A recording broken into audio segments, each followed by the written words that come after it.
Before the world knew flame or fate, before the sanctum raised its gate, a dragon wandered tired and worn through misty skies of silver morn. It searched for peace, a place to lie, beneath the glow of moonlit sky, and in a valley hushed between two gentle hills of twilight green, it bowed its head in softened light and drifted deep to dreams of night. It dreamed of fire burning bright, of honor shining pure and white, of moonlit sacred, calm and true, of secrets old and wonders new. From dragon dreams the whispers grew, a hint of halls the world once knew, where mysteries danced in shadowed air, and magic bloomed in hearts that dared. That was the dawn of what would be, where five fought fate and unity. Their story closed, their watch now done, five voices fading into one. And so I speak across the yore, to those who brave what lies before. O hero born of flame or field, of moonlit craft or truth concealed, step forth, past revealed, come soon, your fate unsealed. For now the sanctum stirs to see what new made legends you will be. The dragon breathes the dream once more, a calling through the ancient door. Hero before the past is through, the tale now waits to open you. Take clues I've left and missed and do. Seek what is hidden, chase what's true. For the sanctum keeps its promise still. In silent halls and moonlit chill, it watches all you choose to do. And it's long been waiting here for you.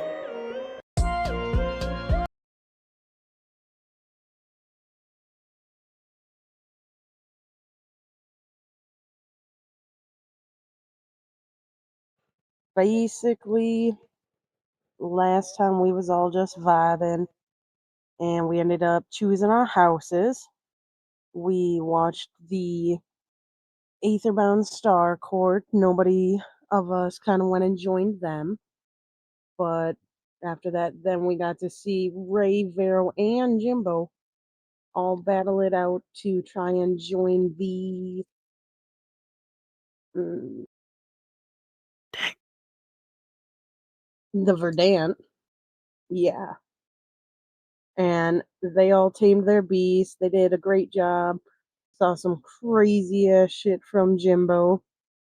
Ended up having this long ass battle. He got their mascots, so that was pretty cool. And after that, then we went on to my battle to try to get into the uh House of Luminary Flame. yes, the Yeah. House of Luminary Flames. And I ended up dueling a sorrow, and yeah, ended up getting a dual record of 1-0 after I called in Mr. Jimbo to help. But this time we're gonna be going and diving into our courses. So yeah. And the school year has finally officially begun. You guys would hear these bells ring, large, deep in tone, echoing throughout the hall. Unlike anything you guys have heard before, these are like the actual class bells. And they have the same vibrancy, the same echo to them that gives you that urge deep inside your gut, kind of instinctively telling you guys where to go. For about half a month now, 3 weeks, you guys have been living here at Mistvale Sanctum, and you guys become very accustomed with the grounds, being able to walk around and do various different things. We zoom in on a scene of Vero, who has just been introduced to his gargoyle, a long-awaited process, where Vero finally is able to put some of his stuff away if he wishes to do so now. Vero, these space rooms are essentially gargoyles that are scattered throughout the halls, and any of them you can go up to. And as you put your hand on it, it'll open up a door through this ethereal plane, and inside is a warped stone room. Nothing but smooth gray stone. Somehow it's magically lit. You don't even see any like torch or anything like that. And this room will shape and bend to be, essentially whatever you need it to be. As your magic grows stronger, you'll be able to expand this room, add some customizing features, but for now it works like a vault. Anything you don't want to be carrying around with you on actual adventures and in dungeons to take up space in your inventory, you can place here, and it is guaranteed that no one else can get here. These doors will only open with your magical identity presence. So therefore they can't even be like broken into by someone else. They can't even get it to appear without your magic. So that's what's really cool about these space rooms. And if Okay. there's anything you want to start dumping off, you may. Yeah. All right. I drop off like the meteorite shard that's forged in the site. I drop off the large chunk of ancient cedar, my wood carving tools, except for the smallest knife in that tool set. But all the other tools I throw in. The Hold on. let's see if I have The anything else on notes. the obsidian blade. Or wait, are you you mean the piece of star that fell? The meteorite shard. Okay, The yeah. meteorite. It's just called star The one metal. with the Sorry, I don't know if I yeah, it's just called star metal. Yep. okay. And that was a large, right? I believe XL or just one of them. Uh One. huh. Okay. One XL. Gotcha. All right. The large chunk of ancient cedar. The large cedar. Okay. Got it. Large cedar. Wood carving tools. I dumped them in there. Okay. Got them as Check well. my notes if there's any of those. What about your tent? A nice big bulk. Yeah, I'll throw in the tent, the rolling the bed piece, like the little roll out bed, any of the blankets that I had for my whole tent situation, the pots and pans, basically all the camping necessities. Okay, I'm just gonna put camping gear. Mhm. It was all starting gear, so very easy to keep track of under one name. Just camping gear. Pots, pans, different things like that. Yeah, that's about it. Perfect. And as you're in this room kind of setting these things down, you would feel a weird synchronology. Um, something about this room, something about its very walls, it calls to you. You feel like every crack and crevice in between the brick is not watching you, but has somehow just been waiting for you to come home. And with that, you're able to place all of your items in this room. There's an ethereal door that you step through to get into this gray plane that you can see back out of until you choose to close it. And at this point in time, you'd see people out in the halls starting to crowd and kind of walking. Ray and Schnur, Jimbo, Bramble, Braun, Eisen, Oren, Joran, Draylin, all of these classmates that you've seen would start being visible through that portal. As out in the hall, the rest of you are being gathered around to get ready to go to your first classes. But before that, Selena Aethercrest has arrived just outside of your guys' dorms, kind of in the middle of where the dorms hallway meets to go to the Great Hall at. And there is another hallway. I think we've described it connecting as like this diagonal, almost 45-degree tilt in the wall.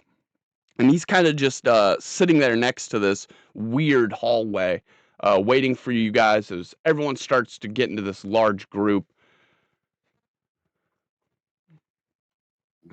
Hello, year ones. You guys are awfully chipper this morning. As you should be.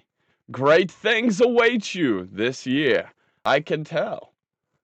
Before you guys can learn to cast a spell, though, follow me. This way, we're going to visit a friend of mine. And he kind of crouches down. Any of you that exceed 6 feet tall will actually need to crouch down to enter this hallway. And as the hallway goes on, it bends and slightly tilts further and further and further and further down. You're eventually able to kind of stand up at an upright angle. Before you would eventually get down, there's doors on the left and the right, hanging lanterns still down the sides, before it opens up into this almost oasis-like room hidden away at the end of this hallway, or this wall hidden at the end of this hallway, pushed back away from the rest of the walls, opening up with about a 15-foot diameter half circle that kind of opens up to this flat wall. The flat wall is embedded with a oak door that has been set into the wall itself, much like all the teachers' dormitories. And it's got brass on it that looks really old, really worn. And just on the other side of this door is none other than Quickwit Atticus Flintforge. And he steps out. Wow! Well, we have a bunch of them this year, don't we, Selena? Yes, many of them, many of them. You best get to work quickly, Atticus. Oh, I have been up many of days, waiting. Time ticking, ticking, ticking. Hello, New Year's. Who among you is the most ambitious? His eyes start scanning quickly across the crowd of you that has appeared here.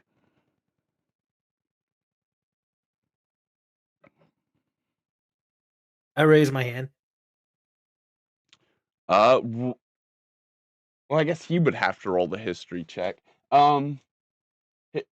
His eyes kind of like lock on you, and he does one of those classic like teacher moves where he's like still looking around. He's like, anybody now, anybody else? And then you're the only one that has your hand risen, and he goes, all right, Mr. Shadowstar. Step forward. The crowd kind of like parts awkwardly. In front I of walk him, forward with my chin up. in front of him as you step up is an assembling pile of roots that builds up higher and higher and higher, much like a square pillar, about 2 feet by 2 feet, raising up off the ground a foot, 2 feet, 3 feet, 4 feet, all the way until it's about head height for him, about waist height for you. And he looks up at you as you see these various different roots begin to peak at the top of it, pinnacling like 4 different spikes. And in the middle of them is a soft white gem core that is starting to resonate as you get closer and closer with a hue of red lightning, I believe. I don't know why I started questioning that. I confirm for my continuity's sake. You chose the redstone, right? Uh-huh. Okay. Okay. I don't know why I started double thinking that right after I said it. Double guessing myself. You're good. So there is the core there, which will allow you to start your scepter building. Get it. Basically, all you need is any metal at this point. You can assemble a scrap scepter. Well, he's gonna assemble it, but still. Or you can choose one of these 4 various root woods that is sticking up out of it. Mr. Thornshade, do you have very many years in the herbology study or any familiarity with these different species of fauna, flora?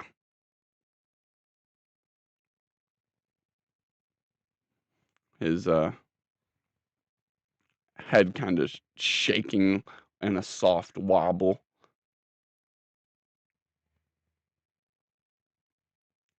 Yes, if you have if you have any specific preference type in your wand wood, if you know what you're looking for, essentially, is what he's asking. No preference. Good, good. Might I suggest this one then? And his wand that he pulls out of this little small shoulder pocket on his shirt, he pulls out this really tiny little, almost toothpick looking wand of bright carved cedar, and he taps it down on the roots in the middle. The core kind of resonating with this energy as one of the pikes raises up just a little bit. This is birchwood. Birchwood is soft and pliable, yet dense and resilient. It is carved into a fine point to help with arcanis, and this will always render you better off. It is carved from magically reactive birchwood and will give you +1 to your arcana checks. And he taps the pyre again. This one is known as iron core root. This rod is made from a conductive type metal. The roots that grow around this tree are mainly found, these trees are mainly found in blood-bound areas such as a tore battlefield from war. The roots that have absorbed blood have so much iron in them, they're carved into these naturally conductive wands. They'll give you an effect of lightning spells, gaining an additional 1 guaranteed damage. This one here is for those that wish to bend, not break the rules. This one is called Singing Willow. It is a soft green wood, and it hums with your spell resonance.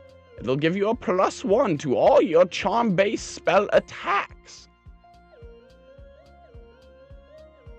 All of which are rather tricky to master, but all are good case suitors for a starter.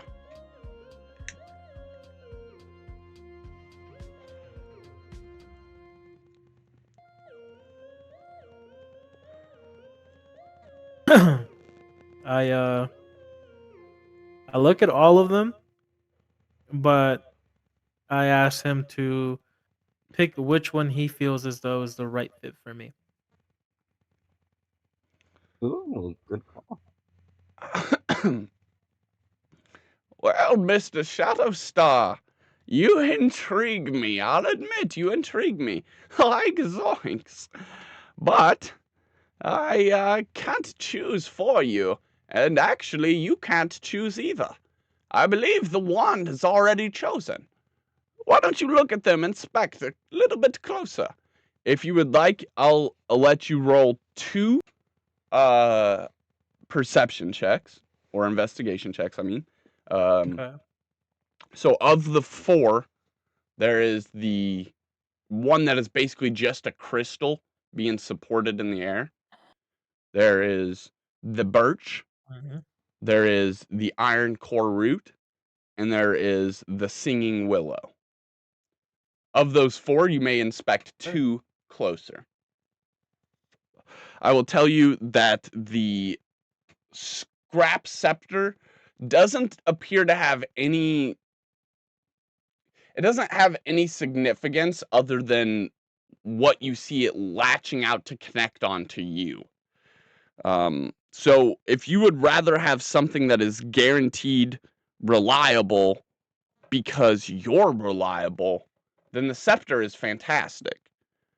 But if you want something that's going to be an extension of you, like a sword, like a weapon, if you want something that's going to further what you need right now as a beginning wizard, any of these 3 wands would be a much better choice.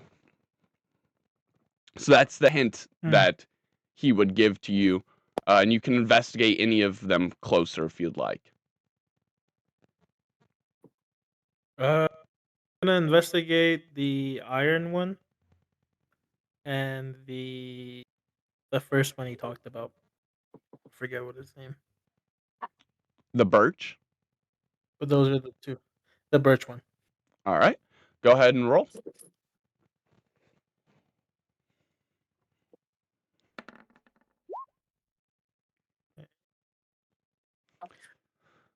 Eight, and then Hey, Dang. 14. The birch wand, it is closer to how a penman needs a pen rather than it is a swordman needing a sword. And you can take that analogy however you like. The not the singing willow, the iron core root is such a fantastic wand, being one so early on in the game that gives you guaranteed damage is something important to be noted.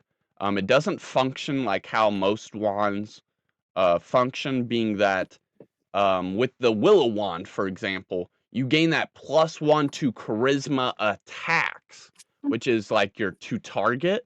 When you're rolling, you roll your 20 plus your charisma modifier for your charisma spell, and then you get a +1 to target them. This is giving you a +1 to damage. It is guaranteed that you're going to be hurting people more if you choose this wand. So it is fitting that it is made from a root that has absorbed so much blood. It's made from bloodshed, and it will definitely cause more. mm-hmm. I think I'll go with the iron one. All right. And as you like reach out and grab it, it forms as you pull it out. You may stop whenever you like, customize it however you like. How long does this root go? How far do you pull this wand out? Is it a long wand, a short wand? It's basically just aesthetics. I will say a long one.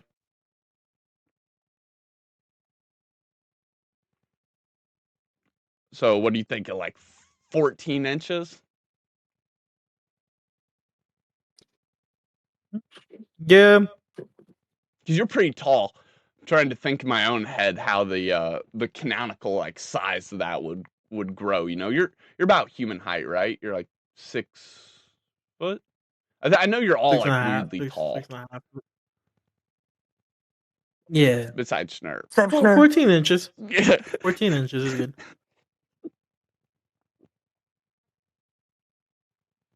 All right. And with that, you have your wand. The other three of you that are still there may step forward and now grab yours. You'd have the same general investigations that he had, but I'll let each of you take one individual one to the followings if you think there's anything specific you need to identify.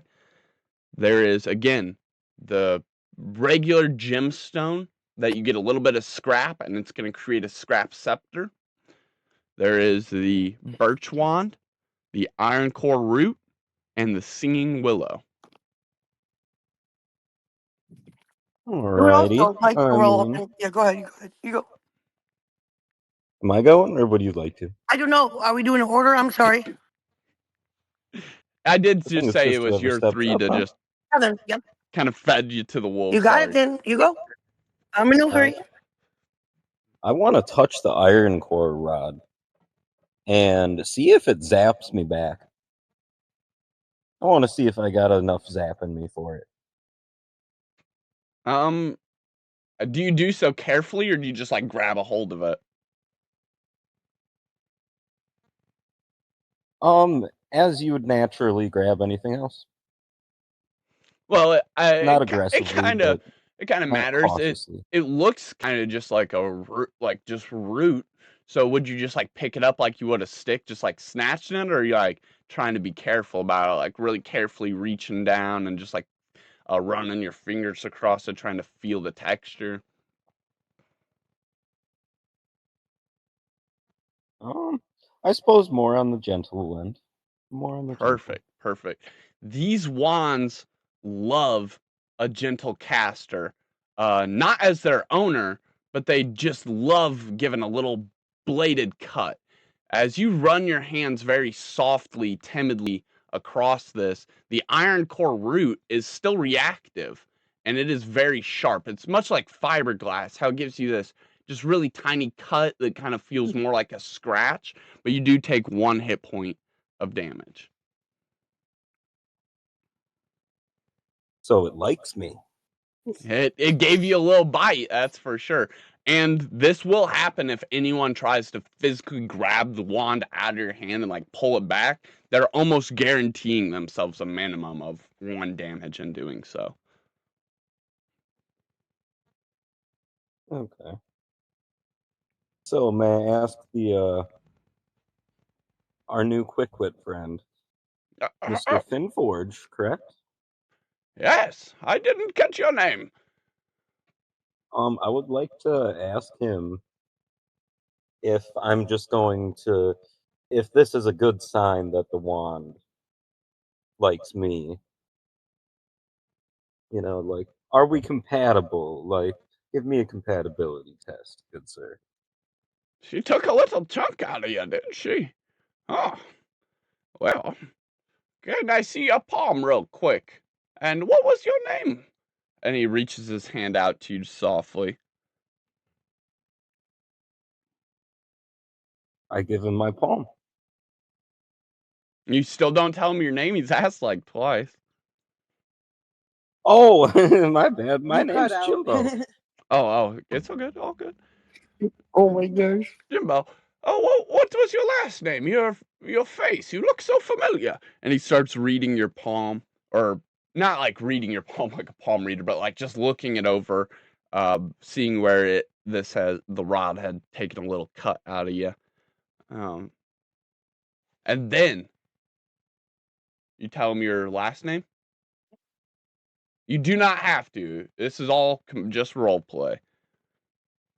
Mr. Mysterious. I'll be Mr. Mysterious. And his words kind of trail off into this awkward silence as his eyes lock with Schnurr on your shoulder. And he says, "By Maple Underleaf herself, oh!" And he starts like fanning himself and takes a step back. And he goes, "Mr. Jimbo, you look right out of a fairy tale. And your little companion there, too. My, what adventures you could tell, I'm sure. Here, take this wand. I'm sure it will help you on many adventures. As he like exclaims, and he starts visibly sweating. Awesome. And Selena, with this big smile, kind of like gives a soft nod, like almost like a shh, not quite yet. And Mr. Flintforge kind of like smiles back at Selena, and then his eyes meet back with yours.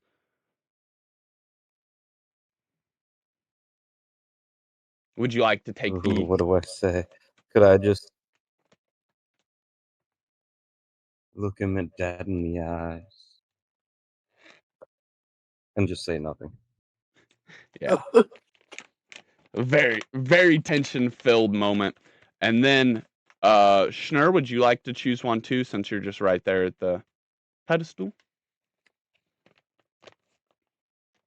Otherwise, Ray can go since she had tried to step up before. That's okay. You're already there. Okay. Ray could step up alongside you. There's no particular moment. Maybe she's just a curious cat, and she's like, "What's taking them so long?" And she steps up there as Jimbo's pondering over his cut and root. Schnurr on his shoulder, thinking and pondering.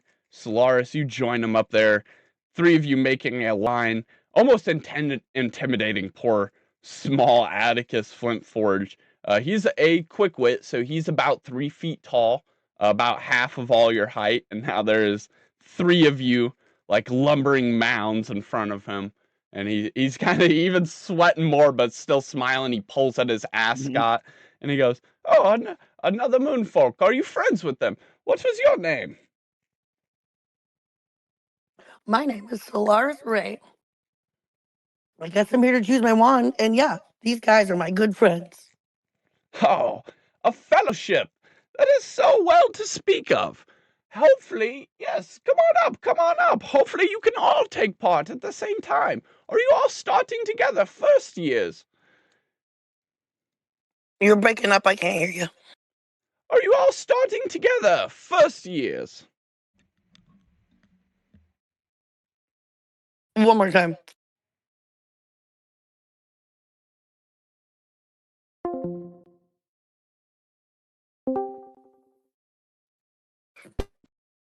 Are you all starting together first years?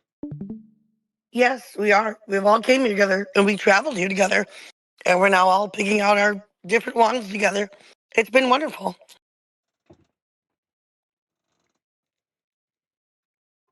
Well, step into line with your friends. You guys may talk about the wands, roleplay a little bit. You're all up there together now at this point. What do you think, Schnur? I'm kind of going towards like the diamondy crystal one. That one, like, looks prettiest to me.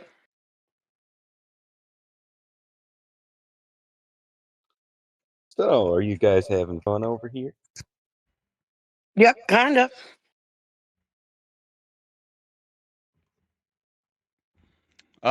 There's not There was diamonds. just looking at his wand. It's one small gem, that you build like pieces of scrap metal around to make a scepter. Yeah. Oh, it's a sceptery one. Oh heck. Mm-hmm. Goodness gracious, I The three misunderstood. wands are the birch, willow, and the iron root Mm. rod. Oh, then Schnur, I guess out of the wand, the willow sounds most wispy and like kind of more romantic and very beautiful. Which one are you trying to think about? I think I've been kind of checking out that birch wand over there. That one does look like that'd be very, I guess, kind of solid and commanding. It would be wonderful for you. It would truly be a poke with a stick. Very much. Oh, very good for poking. You're right. Why, Mr. Birds? With this great Mhm. role play in this conversation back and forth, you guys would have full character understanding of all the actual components of the wand now. So without it being metagaming, you guys would be able to investigate and know each of the wands mechanically to be true. You get a general feeling of what it can do. The birch, uh, the being able to help with arcana, the iron being able to help with lightning damage, and the willow uh, being able to help with charm spells. Brain froze there. You guys would have a general idea now Yeah. what they could do. Oh, sorry. You're good.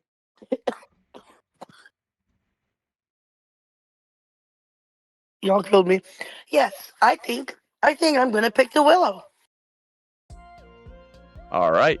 And as you do, the roots softly form under your hand, and you can pull. How big of a wand would you like? What customary size would you like? It's mainly just that aesthetic.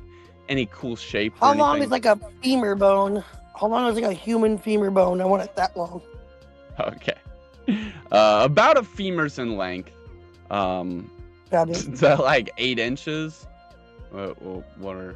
Yeah, let's call it that. I'm not sure. Yeah. Okay. Dude, that's a And really small femur. Do I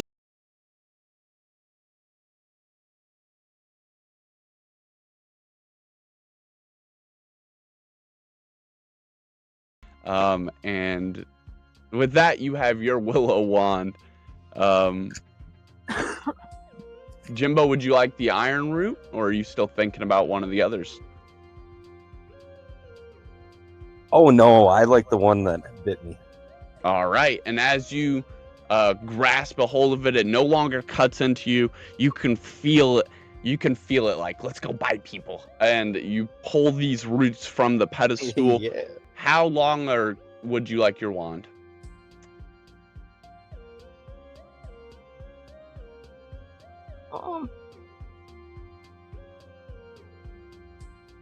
Probably a reasonable foot. No, 1.5 feet, so I can make fun of Schnur and say it's taller than her. All right, that's perfect. So like 18. That's pretty fair. It's like 18 inches. 18? I think. I mean, Foot and a she's half. only like a foot tall, right? Yeah. Would 18 be like super long? Would that be overkill? I mean, it'd be a foot and a half. And that probably wouldn't. It doesn't. Would be awfully wieldy, perhaps. Be But perfect. cool. Be perfect for a scepter, but you never know. Never someone wants a never scepter. put no size length. There's staffs as well, which are basically just extended wands. So, well, you can't have a staff. Yeah, I'll go with 18. 1.5 feet. No. Let's call it's 16. 16. Is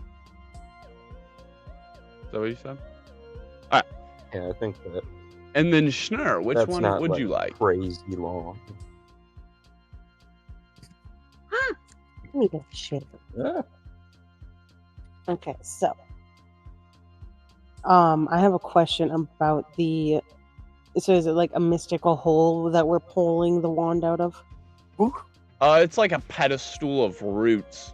It's about 1 foot by 1 foot squared, and it grew up about 4 feet tall from the ground, and it's just a bundle of roots that has opened up to reveal all these different types of roots inside that have now like spiked up. Like you could see there's different amalgamations of magical components inside of here, like tumbling and intertwining and rising up.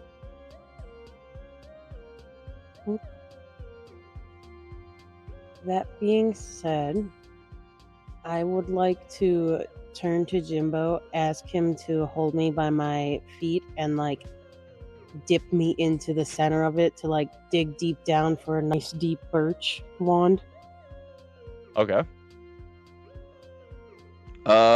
Roll a Totally down for it. roll a Let's go. history check real I quick. love it. History check.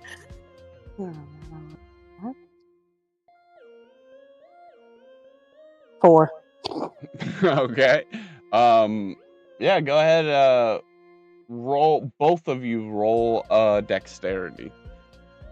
As you nimbly or as you carefully lower her down nimbly into these intersecting concaves of roots that are burrowing much like a meat grinder of different elemental components, smashing and intertwining and expanding upwards.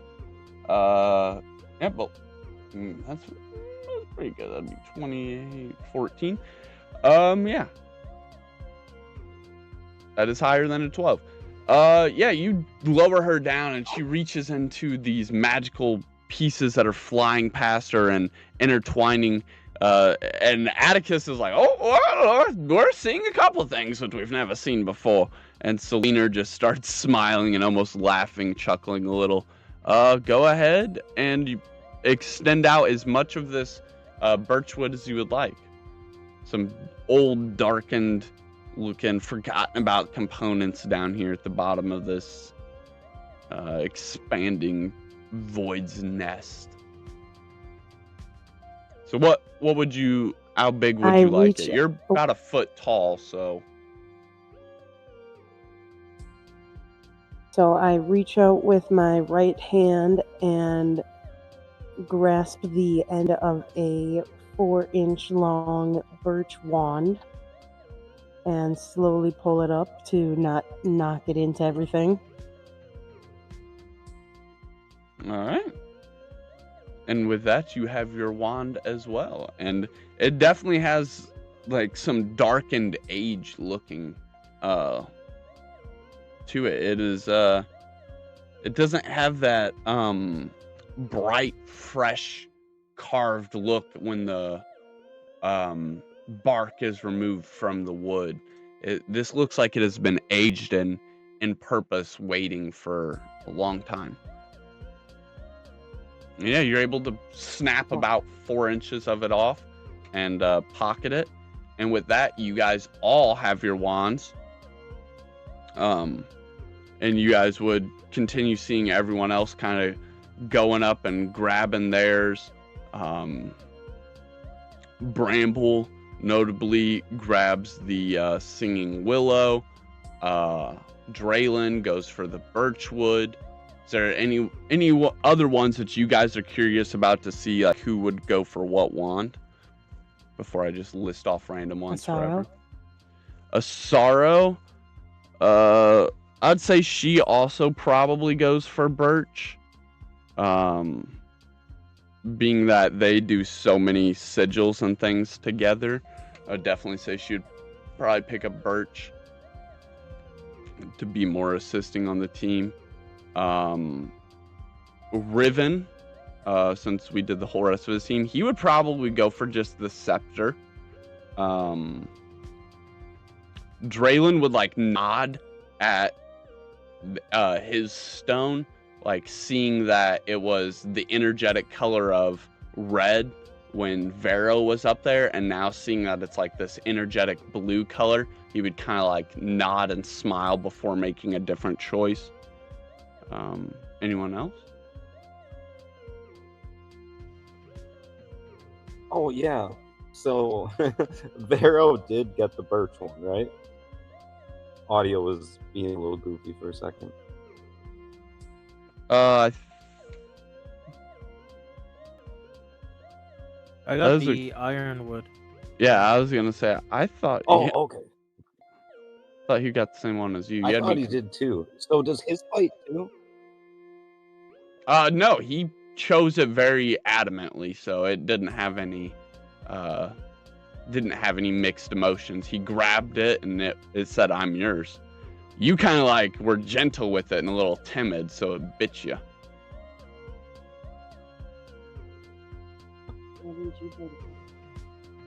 I probably should have. Yeah, it was like a trick question, because you'd think that you'd want to be gentle instead of just grasping it and being clumsy, you know? So it was like kind of a little fickle trick there. Little fickle trick. But yeah, you'd see them all kind of choose theirs, and then you guys would. Lights?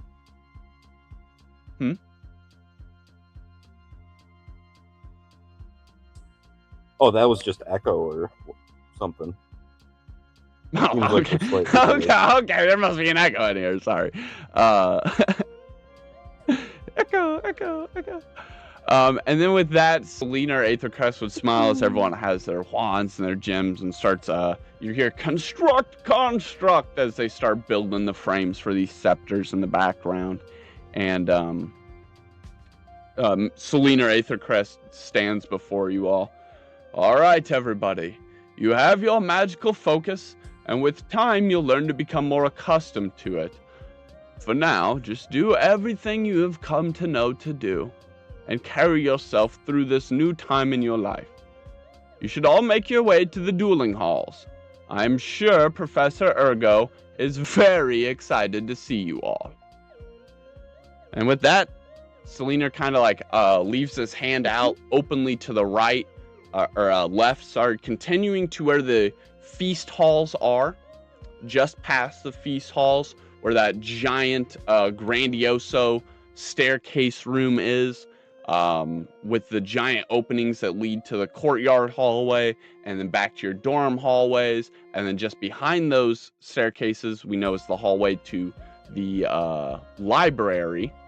But coming back this way, where the feast halls are, there is another hallway to the left side of the grand feast doors. We know there's one to the right. We know there's one to the left. To the right goes to the staff room. to the left goes to the dueling halls. And as you step down this opening, that dark oak with iron rivets that are embedded into it, it swings open magically as all of you guys come walking up, and this long hallway before you, one that doesn't look like it fits in Mistvale. It's got rugs, these lavish purple silk with bright golden tassel and twine on the end of it. No more torches, lanterns, but instead, out of the wall, these iron embroidered, almost swooshing metallic black looking, not serpent, but some sort of drake like creature, with the head of it being impaled by this sword. But where the handle of the sword is, there's actually a torch being put in its place.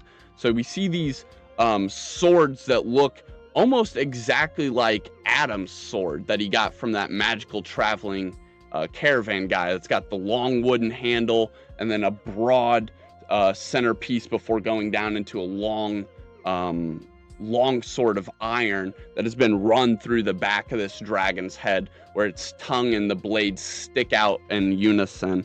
And these bright torches are what instead lines this entire hall.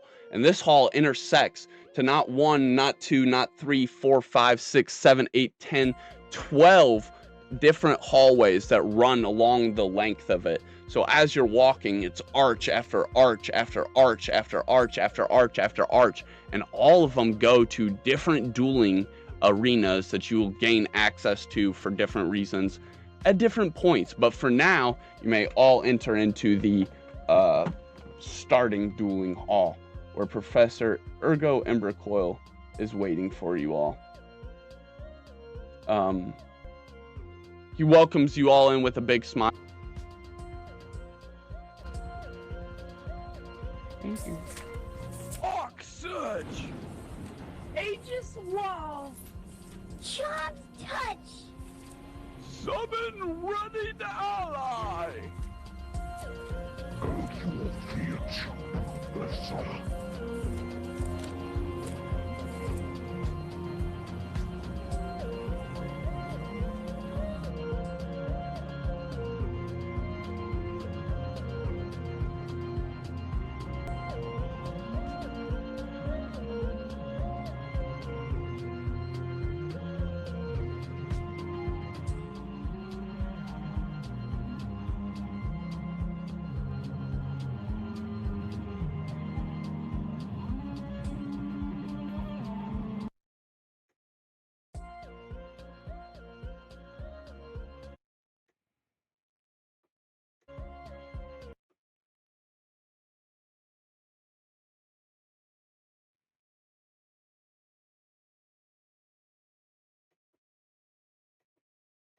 Welcome back in, everyone.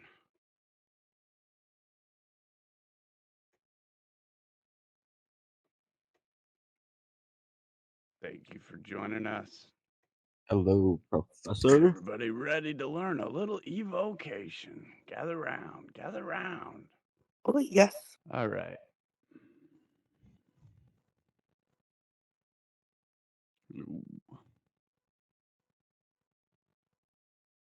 All right, everyone, settle in. Today we are talking about evocation, also known as battle casting. If you remember nothing else from this lesson, remember this. Evocation is not chaos, it is pressure, tempo, and decisive magical force. Now, in Spells and Scepters, magic is divided into categories: ward, charm, binding, divine, hex, and summoning. But evoke is the most direct. It is the language of bolts, beams, burst, and raw arcane projection. Depending on your class type, you'll have a different magical modifier. That magical modifier will be known as your proficiency. When rolling a d20 to target the enemy's AC, you'll add this proficiency bonus. This is attack magic. Evoke is how mage ends fights. But here is the first misconception I need to break. Evocation is not just about damage, it's about win conditions. Let's define that, shall we? In a battle, whether it's open combat or a formal duel, you're not simply trying to deal numbers, you're trying to achieve a victory state. In standard combat, victory means reducing the enemy to 0 hit points, breaking morale, controlling the field, or completing the objective. In a duel, victory can mean disarm, forcing your opponent to drop their scepter, ring out, knocking them out of the arena, stun, overwhelming their concentration, or dropping them to 0 HP. Evocation magic is directly pressures all of these. A blast wave can cause a ring out. Arc surge can break concentration. Signature bolt can force a disarm. So how can evocation do what you are asking? How much damage did I do? You were asking, what path to victory did I just open? Now, let's talk about how to perform. Every battlecaster needs to know the most important thing is about wand movement and stance. Let's focus in on the latter for a moment. Stance is the mindset and posture. It is how you choose to pressure your opponent. There are two classic evocation stance, the brutal duelist and the wise duelist. The brutal duelist overwhelms with rapid casting, relentless pressure, and forces the opponent to defend until they crack. The wise duelist studies tempo, they track spell slots, they bait reactions, and they cast when it matters most. Both are valid, both can dominate. The mistake new players make is assuming that aggressive casting equals reckless casting. A brutal duelist still tracks their spell economy, a wise duelist still knows when to explode. Evocation is about rhythm. Now, mechanically, in your turn, you have one primary action, one secondary action, and one free interaction. Most evocation spells are a primary action to cast because they deal damage. Your primary action may be used as your attack, but don't forget about your secondary action. Though it can be used as an attack, it can be used to cast spells that don't directly require an attack or damage roll. Don't also forget that there is multiple class and feat abilities that allow you to do certain different types of spells for your bonus action. However, you might want to save your bonus action for the countercast. When in a countercast, you are preparing your action as a reaction. You may do so with your primary action using your full turn to be able to cast during their turn, or if you have any feat that lets you do something as a reaction, you may do so when something occurs. Maybe it is being attacked or someone moving out of bounds of attack range. Though you can't use a reaction if you use your secondary action of the turn. However, battle casting introduces something extremely important, casting in succession. Casting in succession is the act of casting a follow-up attack of the same casting type immediately after the first. It still costs spell slots. It does not cost an additional action. But, and this is critical, it is only possible if you're wielding a wand or a staff. Why? Because wands and staffs are channeling foci designed to sustain the arc flow. Mechanically, this means if you cast an evoke spell as your primary action, you are wielding a wand or staff, you may immediately cast another evocation spell of equal or lower tier, spending the spell slot as normal, but without consuming another action. This does not mean infinite casting. It does not break the spell economy. It simply compresses the tempo, and tempos win duels. Casting in succession allows you to break through layered defenses, force multiple concentration checks, pressure a countercast window, or overwhelm a target before they reposition. But be careful, if you burn too many spell slots early, you'll lose long game leverage. Which brings us to history. Long before Arcana perfected dueling in theory, Ortkind developed a spell known as the Signature Bolt. This was not elegant magic, it was not refined, it was direct. The Signature Bolt, or which was predately known as the Bolt, scales directly with the number of spell slots you have remaining. The more power you have conserved, the stronger the bolt becomes. It rewards discipline, it rewards patience, and it rewards outright magical power. When Arcana wizards first encountered it, they underestimated it until they studied it, refined it, and eventually none other than your own Professor Ergo Embercoil mastered it so completely that it is the most efficient dueling spell in recorded history. Why? Because it scales with restraint. The mage who wastes nothing strikes the hardest, and that is the lesson of, hence, Signature Bolt. Now, let's connect this back to you. When you enter a battle as an evocation specialist, you must ask, am I applying pressure? Am I conserving power? Am I threatening a ring out? Am I threatening disarm? Am I threatening stun through repeated concentration checks? Evocation is not just damage, it is battlefield leverage. In team combat, evocation becomes an even more dangerous aspect. Why? Because ward mages defend, enchanters disrupt, binders restrain, and you'll be the punishment. Evocation pairs especially well with Tactical Mind, Arcane Prediction, Spell Duelist, or Overchannel. Don't forget the downside. If you are overextended, if you burn slots without purpose, if you ignore positioning, a single countercast can reverse momentum. A wise duelist knows when not to cast. Now, I need you to imagine that you're in a duel. You open with Spark Bolt and they defend. You cast in succession. Second bolt lands, concentration breaks, you shift stance. They are now reactive. You conserve, you wait, your spell slots remain high. They panic, they burn resources, and when the moment comes, signature bolt. Scaled to your restraint, amplified by your discipline, disarm, victory, and that is battle casting. It is not a noise, it is not a spectacle. It is controlled aggression. It is the measured brutality of magic, the art of ending a fight decisively.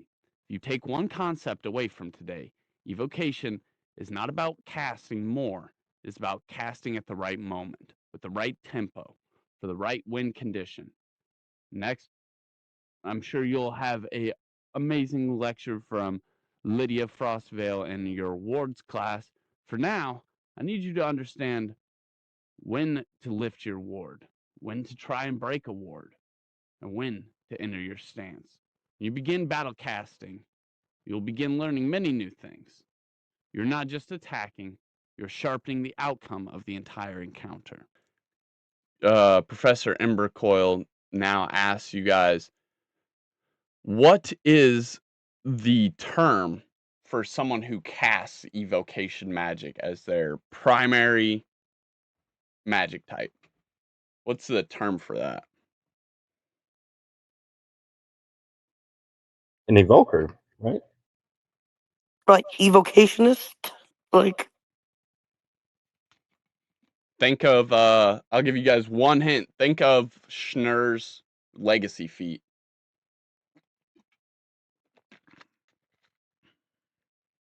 charm something? He said it in the Spellcaster? video.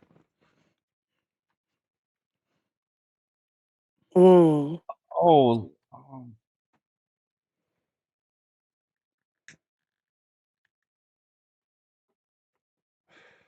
arcane? No. Her legacy Yeah, feat arcane. is mounted what? Battle mage. There you go. All right, Jimbo. We'll give you one I extra. said Battlecaster, but okay. I think Battlecaster is kind of close. The actual term is Battle Mage, but I think in the video I Yeah. do reference being the active Battlecaster in your team, like who's the like main person doing damage when you're in a dungeon. It's referred as like a Battlecaster. There's no terminology there as much as there is fun. That's just a slip up probably on my half. Um,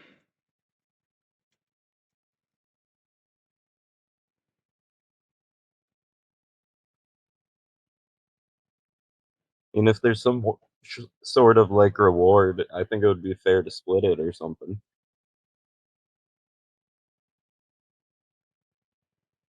Because all right. Battlecaster is basically like right there. It's pretty right on. Yeah, that's fair. That's fair. What was the two different stances that a battle mage may take? That's like common to see. What's one of the two stances that's Audio cut there. common for a battle mage to take?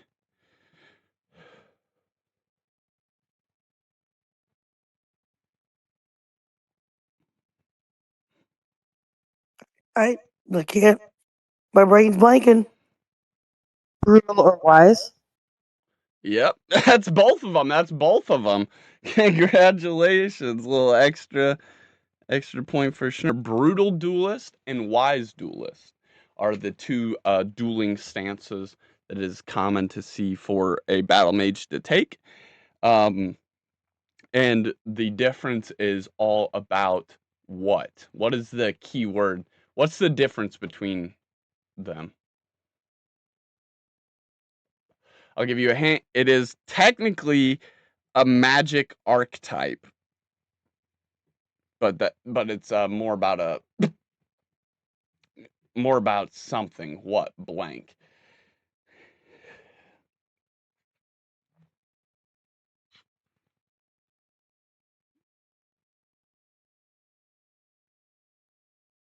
Insight? Close. They both cast No. evocation magic, but what's the difference between how they cast it?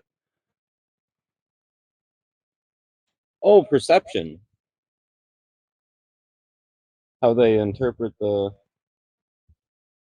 field, so to speak, right? Pretty damn. Yeah, I Not mean seeing that's like basically right there.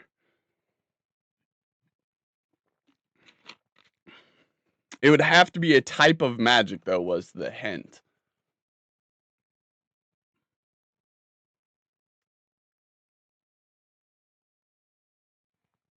I'll give you guys a secondary hint, and this is very, very key. The brutal duelist casts in succession. A wise duelist casts once and then waits, using all their spell slots they have left for the right blank to strike. And then they use a signature bolt, was in the example we were given.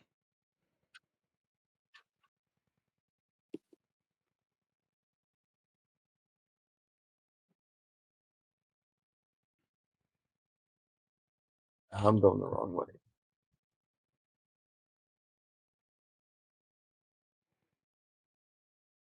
The only thing I know bolt is spark bolt, but that's cantrips. All right, Is it last cantrip? final hint. Who, what, blank, and where, and why? No, that doesn't help me. You guys have basically answered all of those. Can you Who, restate what, just the question one more where, time? and My why? mind went blank now. What is the last one? If it's perception based, it would have to be illusion, right? Any final answers? No.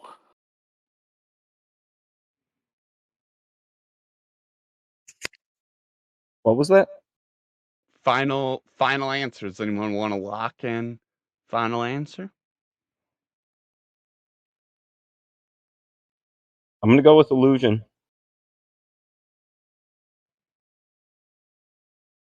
The correct answer was timing. Who, what, when, where, and why. The difference between a brutal duelist and a time wise magic. duelist is when they choose to strike.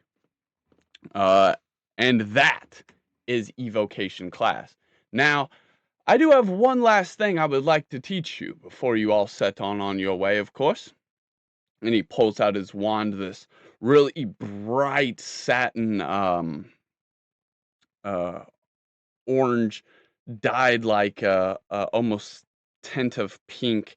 And he pulls this wand out and stretches it in front of him before waving it around in like a half semicircle and then jousting the air. Cinder Lash!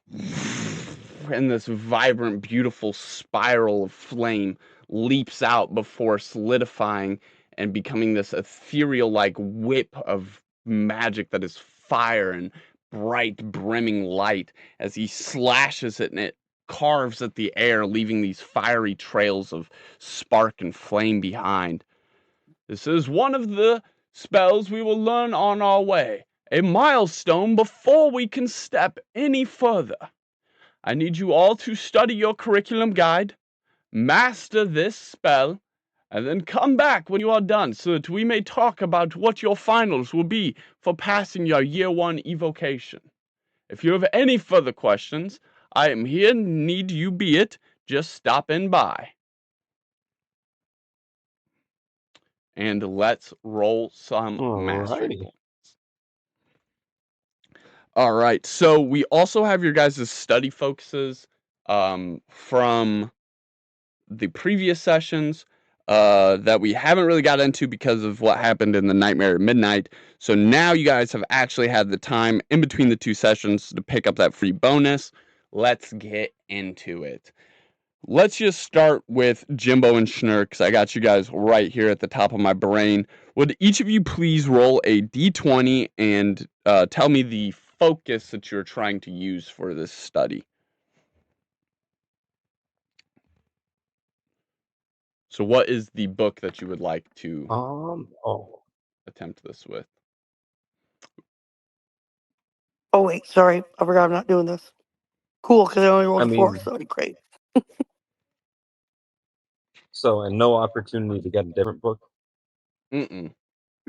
You can. I mean, I wouldn't really you want to can anyway, for huh? next session, not for this bonus that we're picking up in between last session and this session. You can't do anything this session to change it. No. Okay, cool. Yeah, let's read up on some Thaddeus Elvenmore and see if we can learn a bit about detecting magic. Maybe perhaps learn some Sherlock shit.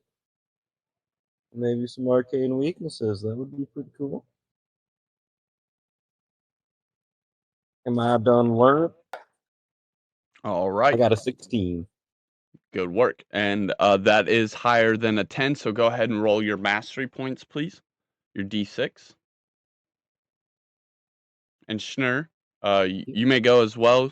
You have you have that Ketsune got a book.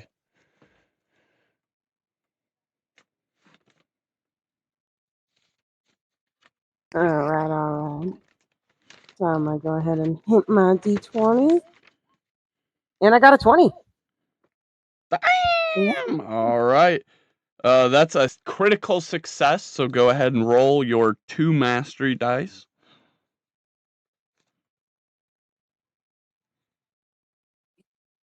Which is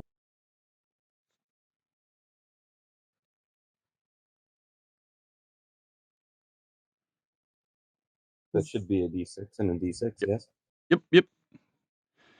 Double d6s. 1, 4. I got a 1 and a 3. Very nice. So 4 in total. All right. You, Jimbo, Thaddeus Elvenmore was a recluse, definitely so to speak, but definitely not a lonely one. He was a part of various different adventuring parties throughout the school year. One of his best friends was an amber coil and would drag him all across the land on different quests, and so he actually had more time in the field than he would like. And everything has a weakness. Weapons have a weakness. Magic has a weakness. Dungeons have a weakness. Monsters have a weakness. Everything in the world that you can think of has a weakness. And this is his guide on how to identify it. And that's basically all you learn with only 1 mastery point. Schnurr,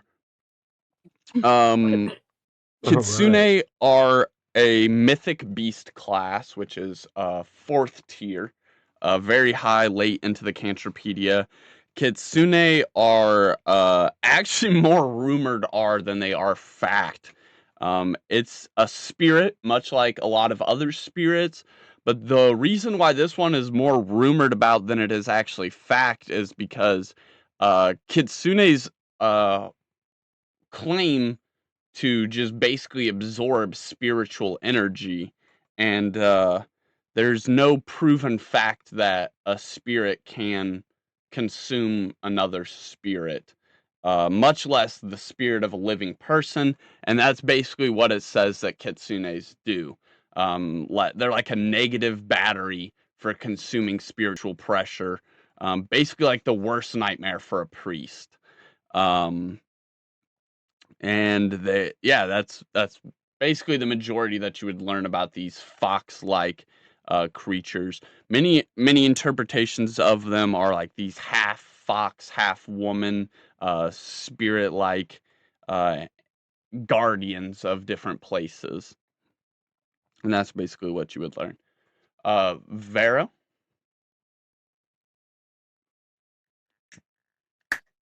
Yes, sir.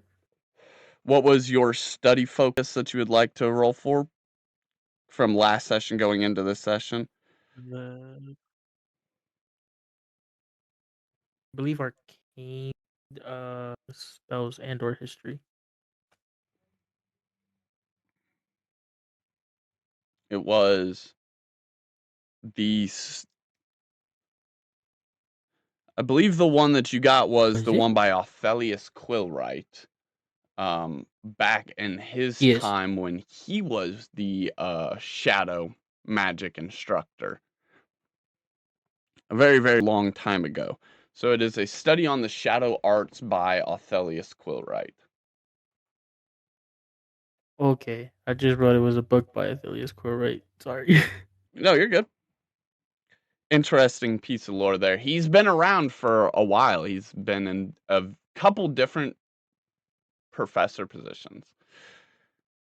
And he was even a stand-in for the Grand Magistrate for a momentary pass of time, as well as he used to be Archmage of the Moon.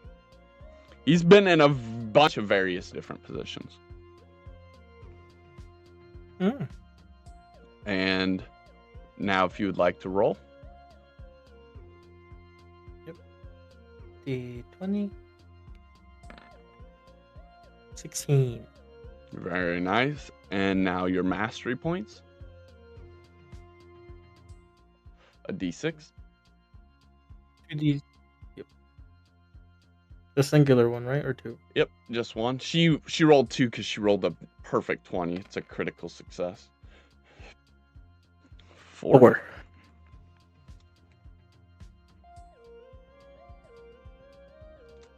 Young Othelius Quillwright was much more ambitious.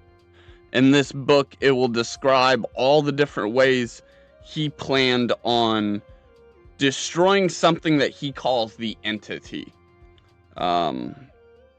Him and his friends have plans to not only stop this thing from attacking the Veil, but he is working on various different spells to be able to go there and attack this thing back.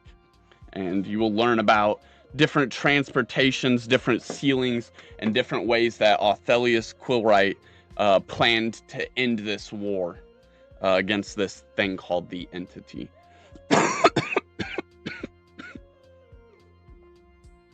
And That'd be mainly just different transportation spells and ceiling spells for within the book. Yep. That's pretty advanced shadow art stuff, though. Like pretty high tier, kind of along the lines of what we've seen Thornshade do with his ceiling spell, and how he just like jumped in here doing that ancient shadow talk chant. Yeah. Things like that. And yes, that is what you'll learn here. All right, now let's get excited because it's time to actually get into rolling for what we learned today in class. Let me flip back real quick. The other direction. Here we go. All right, let me flip back over here. 1, 2, 1. Pretty easy to remember. You guys may use these additional points as you would like, but since this is our first class, let's just use them off the bat and have an amazing first class. Try and try and see if we can knock it out of the park. I'll help you guys as you need be, but you may use these free bonuses as you like. But we'll see if we can get them right where we need them. So we got it's gonna go Jimbo, Jimbo, Schnur, Ray, Vero. Is the order we're going in. So Jimbo, get your dice ready. You have now seen the spell Cinderlash be performed, and you have gained instruction upon how to do so. So you're going to now begin your practical application to become adept at this spell. So roll your d20. All right.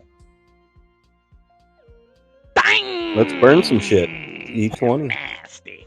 Now, 420. you have proven to be adept. Let's see you master it. Please roll your mastery point, your d6.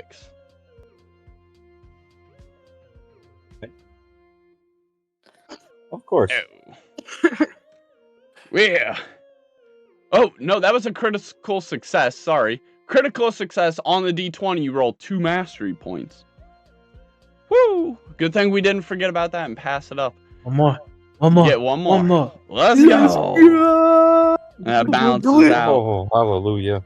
We can even use that 1 bonus point you have there and turn that into a 7. So that is amazing. You are almost there, and you have passed the halfway point. Now, Schnur, please roll your d20. Whoop, whoop.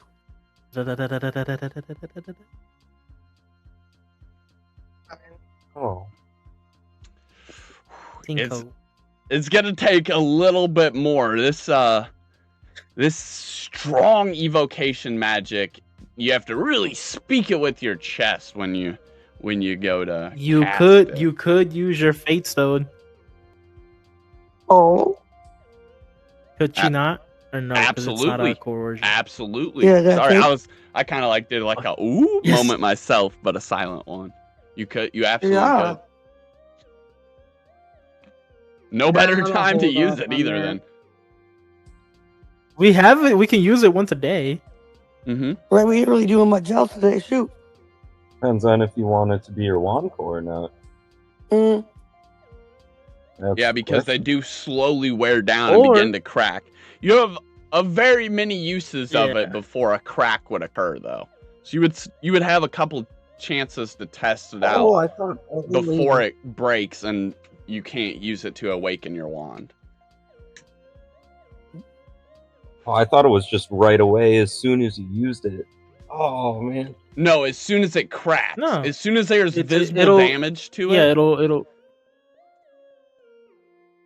it basically has to be in mint condition. It has to be undamaged. It's essentially the guideline to being put into a wand. Oh, okay. I misinterpreted that. No, Okay. you guys will have a little bit of time to mess around with it, figure it out. We haven't even got to the area where you can build and craft things yet. We're still very much in the early game here, trying to get it all in. But yeah, we're gonna get to the alchemy table. We're gonna get to crafting. We're gonna get to the various different things you guys can do. Yeah. Very, And also, very, we can very, go very find- soon. Like if it eventually breaks, we could go find for another one if it does break. That is also Mhm. true. Yeah. Fair. Go for it if you want to. They're an interesting I mean, rarity. it's I would not like to gonna talk about them on one of the inherently break. podcasts sometimes. They're called a wondrous item, which is a really weird rarity. It doesn't technically exist because there's like there's rare, hyper rare, epic, mythic, but there's not actually technically a wondrous. It's kind of like a cool one for the Fates now. Anyways, you can use them a couple times for it. You got a good couple uses before it cracks. The main thing you got to worry about, and Fuck it, I'll use it then. the main thing you'd have to worry about is taking it somewhere and then getting hurt because that's how your durability on items wears down in this game. So if you have to get, well, and we'll get into that. That'd be the main thing you'd have to worry about, Jimbo. Not really too much your starting uses. Go ahead and use it. Roll your 20. You have to say, I take my fate in my own hands. I take my fate in my own hands and re-roll a d20. Let's master this bitch. 17! Let's go. All right, roll your I got a 17. Roll your d6 for mastery points. You are now adept at it. Let's see you master it. With great concentration, I roll a d6 and got 1. Oh. All right, well, we're going to use your 2 and raise that up to a 3. So you're just under a quarter of the way there.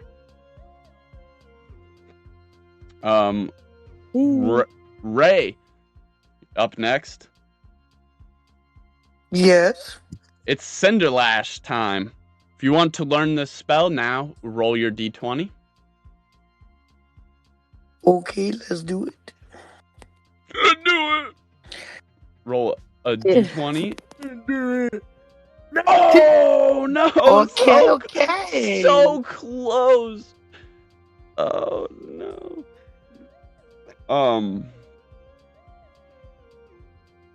As you're like going and casting this Cinderlash, a Sorrow is standing there next to Draylin, and she sees him like he's already mastered this spell, and she looks back over at you and she sees you getting ready to do it, and she goes, "Yeah, you can do it, go Ray!"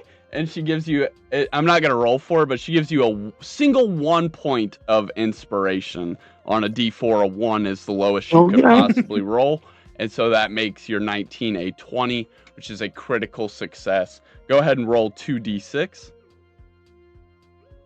Right.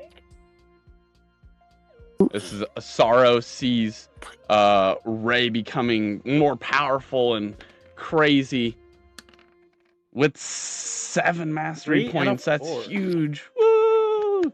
And you like start going crazy trying to make sparks profuse out of the end of your wand as you cast these half crescent moon type attacks. And then Vero, you look over and see Draylin has already mastered this spell. He's like, we were taught this in the basics.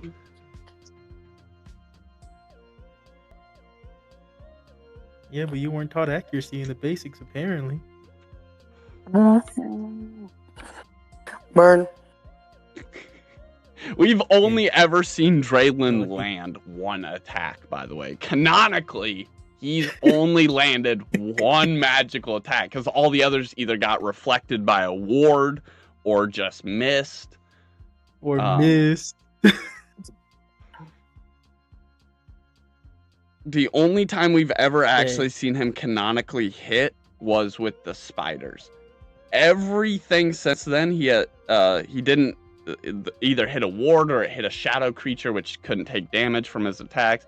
We've only canonically seen him hit 1 once. Roll your d20 if you would like to learn this. If not, you can pass. 1. Oh my god. I got a 1. Use your stone. I'm about to. Ergo and Hold on to Recoil my has been... fate. Oh, you want to use your stone? Yup. Well, I had something hold on planned to if my anyone fate. crit failed. So In maybe just as No. as Got a 5. Ergo and Recoil is like walking around and watching all the students perform. Some have begun learning it. Some have already shown that they got this. We see Eisen and Kayleen.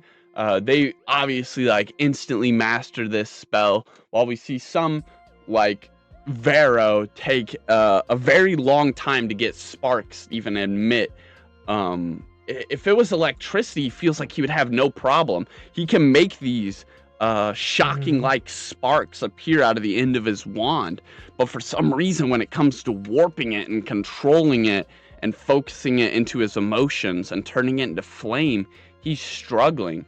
And with Vero's like power level, this doesn't make a lot of sense. Flame magic should be one of the easiest, if not the easiest, for Vero to learn and then master.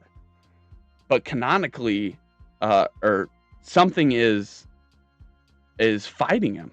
And Ergo Embercoil sees this resistance of flow, and he walks over to you. I always love it when we have someone struggling. He comes up to you. His face almost looks stern as he echoes these words, but as he gets closer, you see it as sort of a slight grin peeking up from his chin, and he looks over at you. You know what the best thing about not being very good at something is?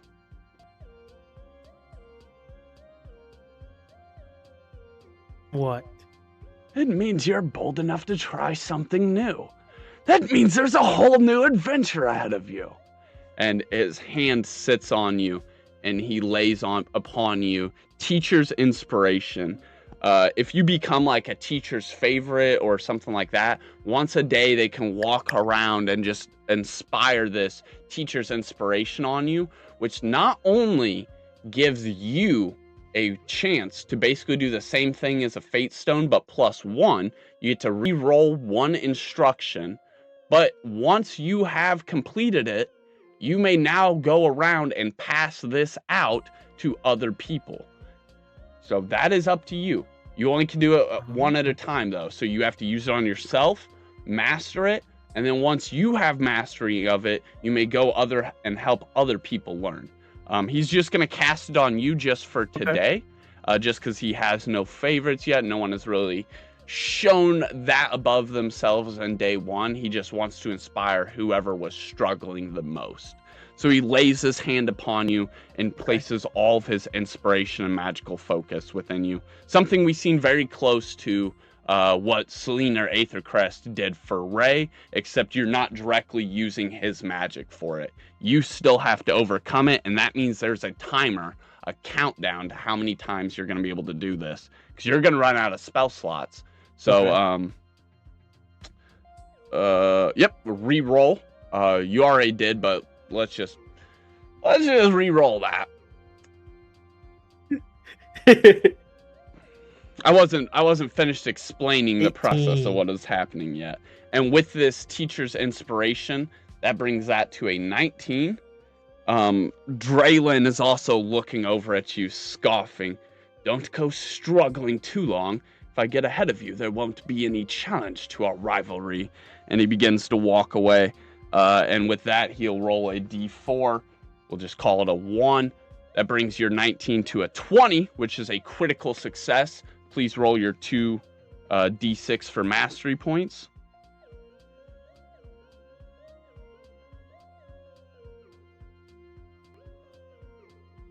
Six. 1. Oh, no.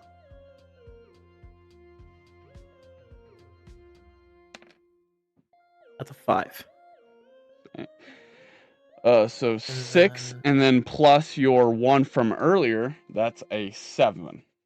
Now, everyone's used up their bonus points now, and that brings total mastery scores Jimbo 7, Schnur 3, Ray 7, and Vero 7. Epic. You guys continue on around back in this order. You guys are now down a minimum of 1 spell slot. None of you have actually successfully cast it yet, so you don't have to pay all of them. This is basically what it looks like when a spell fizzles. There's just a % for this to happen. But unfortunately, since you are only adept at it, that % is basically guaranteed until you become master. Jimbo, if you'd like to take us back to the top of order and roll a d20. Yes, sir. 10.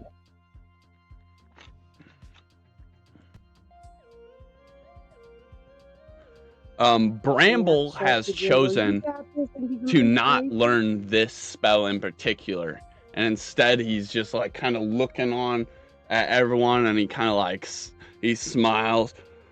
Oh, there will be tough lots this time. I can't believe I even got this far. And he looks over at Joran, who also has no interest in learning this. And the duo begin to leave, presumably heading off somewhere towards the gardens. But before Bramble exits through the threshold, he turns back. Hold on, Joran. I do actually want to see one thing. Hey! You're not up to no good over there, are you? And he calls Jimbo out. Everyone kind of like turns their head and looks at Jimbo for a moment. This is going to be a inspiration for Jimbo. And I'm actually going to roll this one. Woo. As Bramble does the one thing Jimbo would never want and calls attention to him, all for a +1.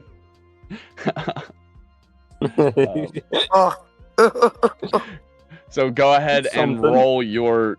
Oh, no, that's only 11. And even Joran, his buddy, is kind of like... We love you. Is kind of like, yeah, he's pretty cool, isn't he? And then the two of them smile and walk out. That is a total of 4, which does bring you to at least a minimum of 12. Go ahead and roll your d6. Hit a 5 or a higher on this d6 roll, Jimbo. Oh, damn. No, 1 is the number of the day.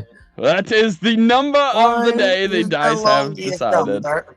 I know, sometimes the dice are with us, sometimes they are not. That is still all right. We're still past the halfway point. We're working it. Schnur, go ahead and take your turn. As you see, Jimbo is starting to produce some sparks and kind of get the general motion down. You see all the eyes turn to him, and so by coincidence and correlation, they are also on you as well. So we'll give you a +2 inspiration. Go ahead and roll your d20. All right. So, I am going to take a nice and strategic stance, just kind of free flowing as I can, and roll a 18. Indeed. Heck yeah. Nice. You didn't even need that bonus. All right, go ahead and roll your mastery points, your d6. Can I try and give some inspiration here? She aced it. She already aced it. She killed it. Roll your d6. And then it's got 1d6. Mm-hmm. That's a 2.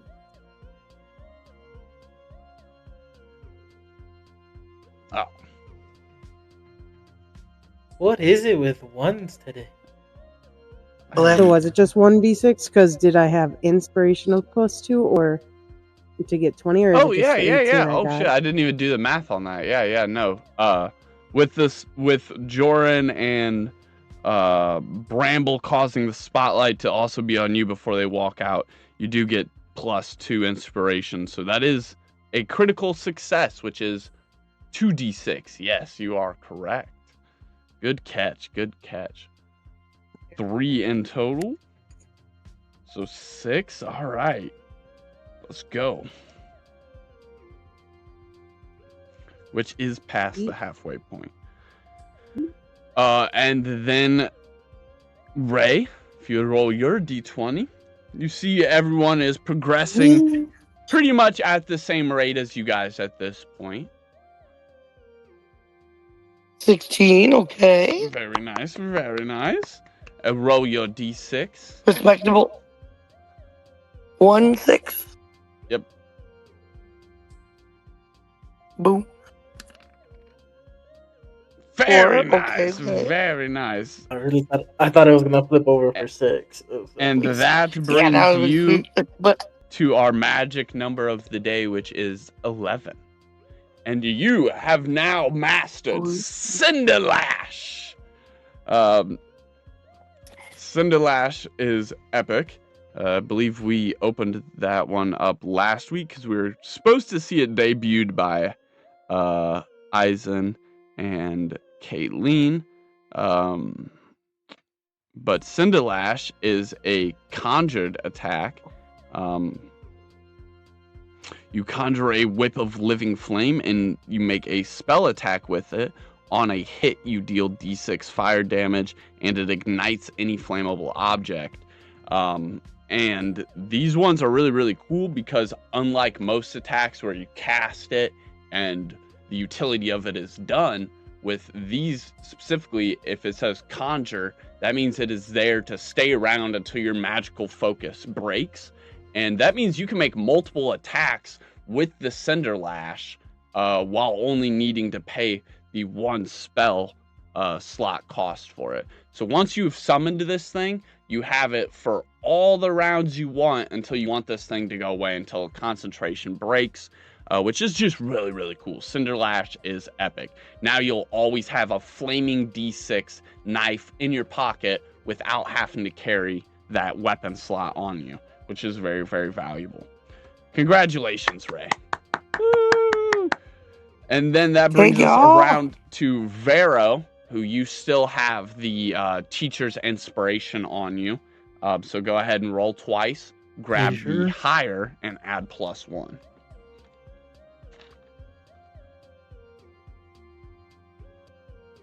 $17. So 17 plus 1 is 18. Very nice, very nice. Roll your d6. Ooh.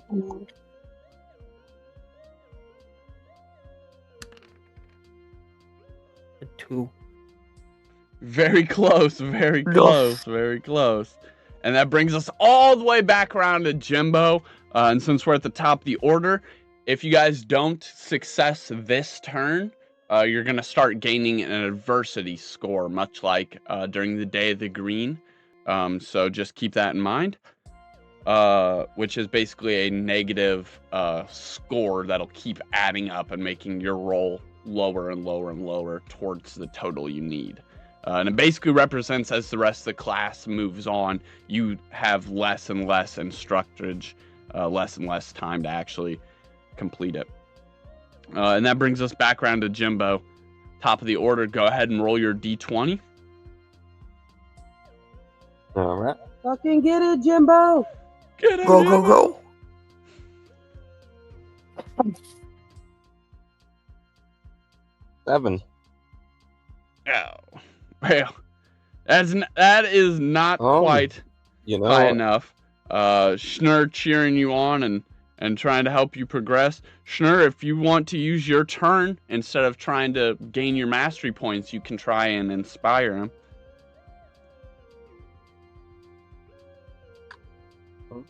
I suppose I can do that. He's very close to learning it himself, so then he could in turn inspire you back. A D6? Oh, 4 shizzle. Yeah. D4, sorry. Okay. Oh, sorry. Whoop. Yep. We'll call it an even 3. Yep. Or, damn, he needs a 4 to bring him to 11, though. That's still not even high enough. All right, well, that brings us back around to Vero. What is with it? That brings us back around to Vero. Unfortunately, for some cursed reason, these dice are just not wanting us to have an epic class number 1. Vero. Yeah, give us stuff. Roll your 2d20, pick the higher, and add +1. 3. 12. Nice. 13. All right. 13. That's past 12. Go ahead and roll your d6. What? Oh man, I'm just gonna imagine that was a 2. We're not gonna fudge the dice often, but we're just gonna imagine that was a 2 because I wanted to do like a couple of the We got you, 'cause classes today. this ain't right, man. And this allows him to move on and The start dice are inspiring the other back on two. inventions. Hopefully go for Jimbo because he's like right there as well. He's only 3 points away, so try and get Jimbo, and then all of you guys can inspire Schnur together. Ray, you don't have a turn in order right now, so you can also roll inspiration. No, because, yeah. Keep that in mind. Yeah, Right. hell yeah. I'll inspire all of them. Well, you only get one. Back to the top of the order, though, with Touche. Jimbo. I think we should all just like hype each other on until we're Absolutely. out of this. When I roll into inspire who? You roll a d4, Jimbo roll a d20. Boom. Nice.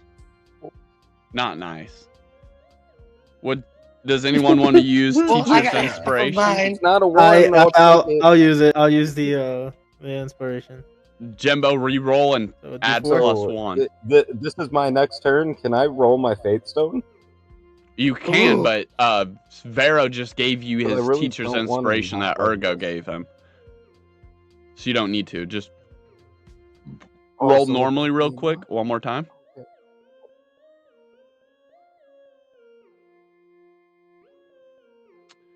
And even with a +1, that's 10. But plus raise 2, that brings it to a 12. So that is high enough. Roll your d6. Jimbo? 2.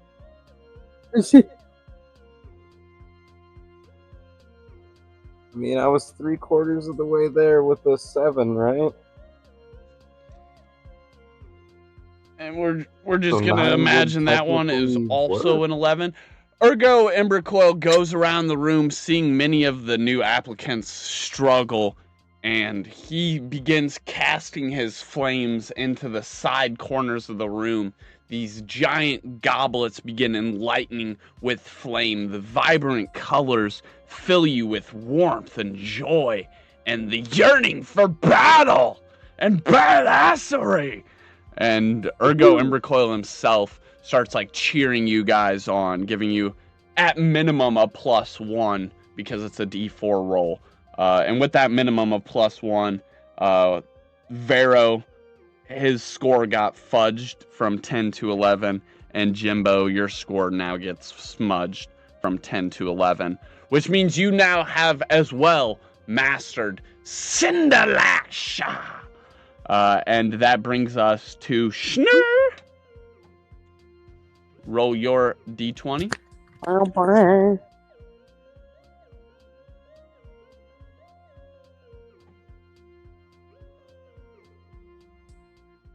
15. Very nice. Roll d6.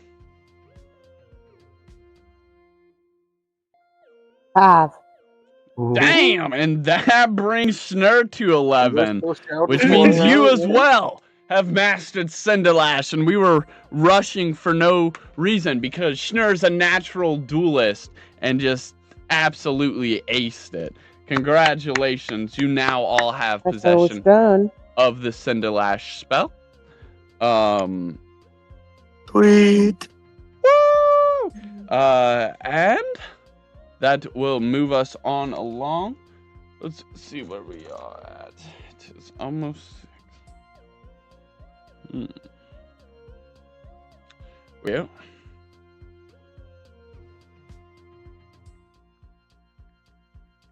Is that a level 1 spell or a level 2? Oh, good call. Good call. Let's.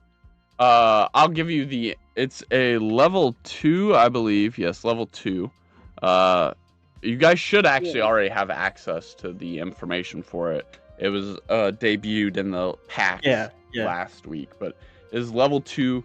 It is Flame Conjuration as the 2 archetypes of magic. It is both Flame and Conjuration. It's a special one. We're seeing a lot of unique spells be debuted early, but they're also very subtle ones, just like that.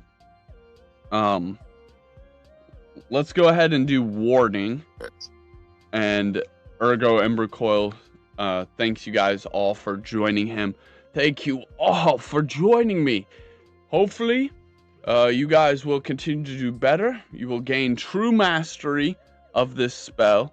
And when you have studied up on your academics, come back, join me again, and I will discuss what your finals will be for passing into your second year of evocation. Thank you all again. And with this joyous heart and this big bright smile, he encourages you all to exit the dueling halls. And next would be warding.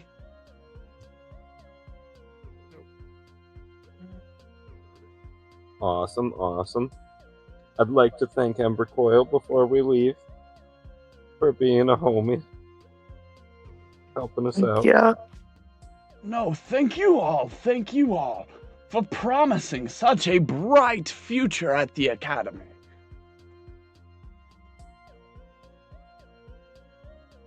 And not just because we know how to do flames now.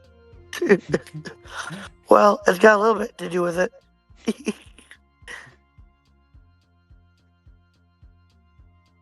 Ready? Yes, sir. Ready.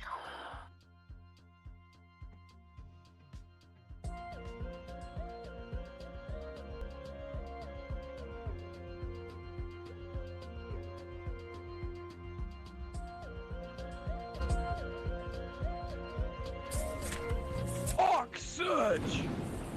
Aegis Wall! Chomp Touch! Summon Ready to Ally!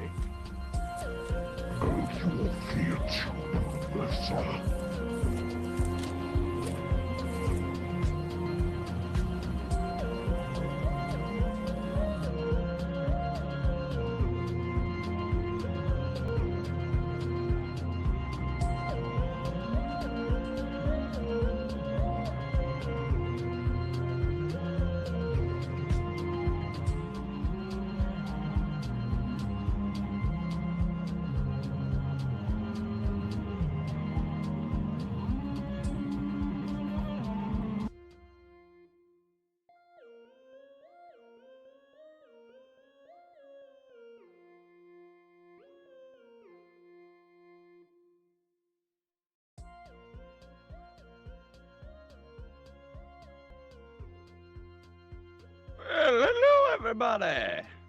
What's going on?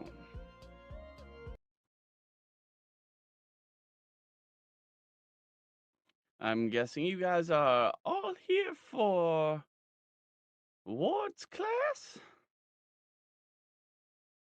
Right this way. Yes, we're ready. All right, everyone.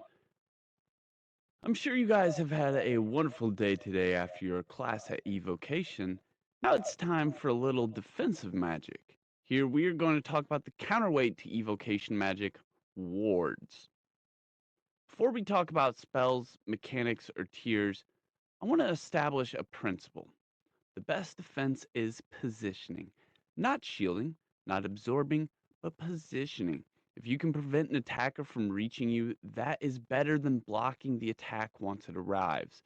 If you can control an angle, terrain, distance, or the line of sight, you can spend 0 spell slots. 0 spell slots is the most efficient defense in the game.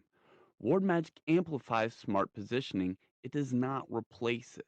Now, ward spells exist for one purpose: to reduce incoming impact without collapsing your spell economy.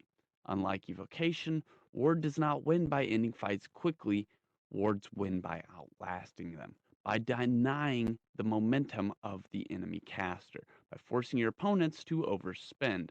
Let's start with low tier wards. Most early level ward spells revolve around one of two mechanics: advantage on defense or minor directional protection. Mirror Ward, Arcane Shield, Quick Barrier techniques. These are not walls, these are adjustments. The subtle arcane reinforcement that gives you advantage on your next defense roll. a brief pulse that absorbs a portion of the damage. These cost little magic, and that's intentional because deflecting costs is less than maintaining it. A constant one-way shield, a fully sustained barrier drains resources quickly. Low tier wards is reactive. You cast it when you need, you block, you reposition, you reset the tempo. The mistake new players make is trying to stay permanently shielded. You're not meant to be untouchable, you're meant to be efficient. Now, when we move on to the mid tier wards, this is where wards become tactical. Mid tier wards follow the same core principle. They block only what needs blocking. Instead of projecting a full body barrier, mid tier spells reinforce one direction, one angle, one vector. A forward shield, a lateral guard, a protective arc behind an ally. You are choosing where the threat comes from and fortifying that direction. Mechanically, this increases defense at low cost because you are narrowing the protection field. Less surface area, less magic required. This is where positioning truly matters. If you stand in the center of open ground, mid-tier wards feel weak. But if you stand in a corridor against a wall behind a pillar or at a choke point, they become devastatingly efficient. A wise duelist knows force your opponent to approach from one direction, then fortify that direction. Now, when we reach the high tier wards, you're going to see that these rare, expensive, battlefield defining spells, they're like domes of energy, fully protective spears, arcane sanctuaries. Within these domes, magic cannot pass through, spirits cannot enter, and shadows cannot slip between the layers. However, this is critical. Regular weapons can pass through. Ward magic is tuned to the arcane frequency, and it rejects magic, veil entities, and other shadow intrusion, but steel is steel. So it's best to carry a shield. This design prevents high tier wards from becoming invincible fortresses, though they are anti magic sanctums, not physical bunkers, which means if you cast a high tier dome in open combat, you are safe from spells but vulnerable to blades. Again, positioning matters. Let's talk about your win conditions with a ward. Ward does not usually win by reducing someone to 0 hit points. Wards win by exhausting your opponent, by forcing them to burn their spell slots, and by causing them to overextend. By denying their succession of casting windows, in duels, defending is one of 4 core actions for a reason. When you set your positioning, much like your evocation stance, you may take a defensive stance. This gives you a +2 AC bonus at the right moment and can shatter a tempo chain. If an evocation specialist is attempting casting in succession and you break their first hit, you deny the follow-up's pressure. Momentum dies and ward tempo is denial. It is not flashy, it is not dramatic, it is disciplined.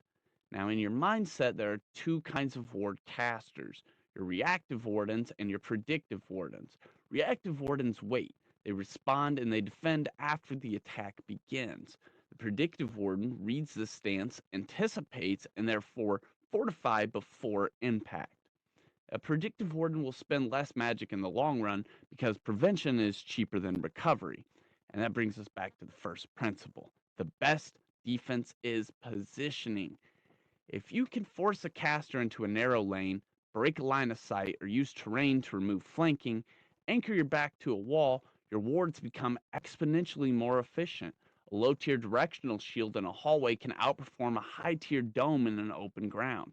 That is tactical thinking. Now, mechanically, wards pair well with the reactive ward, reducing damage per round, unyielding focus, protecting your concentration, battlecaster, or leyline awareness. And for team synergy, an enchanter can boost allies while maintaining layered protection, and a mage can borrow defensive spells. A shaman can anchor a spirit inside of a warded dome, and Shadow Lexicon can step between barriers. A ward is not isolation, it is structure. Let me give you an example. You're facing a brutal duelist evoker. They open with a spark bolt, you defend, advantage, it misses, They attempt casting in succession, but without that first hit landing, their momentum collapses. Next round, you position behind cover, cast a directional mid-tier ward, and now they must step up into your chosen lane. They cast Arc Surge. Your reinforced direction absorbs it. They are now low on spell slots. You are completely stable. Your stability is your power. Eventually, they overextend, and you do not win because you dealt the most damage. You win because they ran out first. That is warding. It is the principle, it is restraint, it is strategic denial. And on that note, a true master of war does not rely on barriers. They rely on understanding of space. Block an attacker's path, and you never need to block their attack. If evocation is decisive force, then a ward is an immovable wall. Next time, I'm sure in your guys' future classes, you will have a great time over at Charms, and I hope that we get to see you again. But for now, please remember, defense is not hiding. It is choosing where the fight happens. Long hallway of mirrors with a pinnacle of square that has arisen out of the ground. Large golden sigils of magic encapsulate around it as a large square. And across from you on the other end of the hall, Lydia Frostvale. Her tall silver blonde hair that has begun to turn in parts silver. Her large blue coat of the Aetherbound star, and behind you a large stone construct about 15 feet tall, holding the door. He gives a head bow as you guys all enter, and a subtle groan. And as you guys all step in, he closes the door behind you, which closes without a creak. His feet seem to echo the room as he steps back and turns to Lydia. Thank you guys all for joining me. I'm sure you guys had a great time in your evocation arts class. Thank you guys for all joining us for wards. Professor Embercoil tells me many great things from your Luminary Cup challenges. Many of you in this room are shining examples of what it means to be an evocation duelist. And many of you are great examples of what it means to be the pinnacle of a wards duelist. And she steps forward. Bast, would you help me, please? And Bast, with a series of large steps, enters into the middle of this dueling arena. And a large series of ice crystals that are now visible on his back come into view as he steps past you guys and closer towards Lydia. And he kind of kneels down, much like a knight would, with these series of large groans. That's so cool. And she walks around the side to him about 180 degrees and runs her hands across a series of these crystals before selecting one and pulls it out. She goes, "This is the memory fragment I froze, I believe." And she kind of eyes it subtly before casting a sigil out across the ground. Her eyes close, and bright blue and silver aura emanate off of her, swirling around like an icy storm that expands outwards across the entire square of magic in front, surrounding her and in front of you. The entire view becomes this icy replicate of the day of the Luminary Cup challenge. And you see Schnur just finishing up her duel, and all of you guys were still kind of around at the moment. And Oren Bast and Professor Lydia are gone, and this icy scene begins to unfold in front of you as you see Eisen and Kayleen Embercoil begin their dueling exam, brother and sister that both faced off against each other for this cup challenge to see who would be the one to remain in the luminary flame. And it starts out with it starts out with Eisen Embercoil across the battlefield, and he casts Cinder Lash, and this bright, beautiful flame-like whip ignites into the icy tundra before you guys, and he cackles this whip, lashing it at the ground before doing some sort of hand movement and casts Transmutation, and the flames on it begin to still and freeze before becoming this icy form, this transmuted living flame, but now frozen Cinder Lash. And this icy Cinder Lash sickles out and slices the air, and this vibrantly cool aura of this tundra before you that's projecting out this memory. And he just stands there waiting as Kayleen takes her turn. Bright colors replicate out of her, stretching across the tundra as she runs forward. Each step glowing golds and bright greens, vibrant purples as she steps forward, bounding, bounding, bounding, leaping into the air before pulling out her conjured Cinder Lash. And this bright, almost glowing auroras of rainbow flame stretches out from her hands as she lashes it down at her brother, and her flames cut straight through the ice, just absolutely destroying it and decimating it, sending Eisen tumbling back a couple of feet, and she smirks as she lands. Her feet adjust. I thought you were smarter than that, brother. You know that your ice is weak to our fire. And she cackles the whip again as it slices out through the air with vibrant color, and he lands, and he goes, I know. And they kind of have this moment where they just square off and are staring at each other, and it's almost as if they're sizing each other up, even though it seems as though Kayleen has already won. With all the spell slots expended, there's very little left that they could do. And even if he reset and just conjured another Cinder Lash, he's basically just back at square one minus all of the spell slots that he just burned. And they have this moment where they're squaring off in this icy tundra of color and is vibrant out in front of you guys, displaying this memory.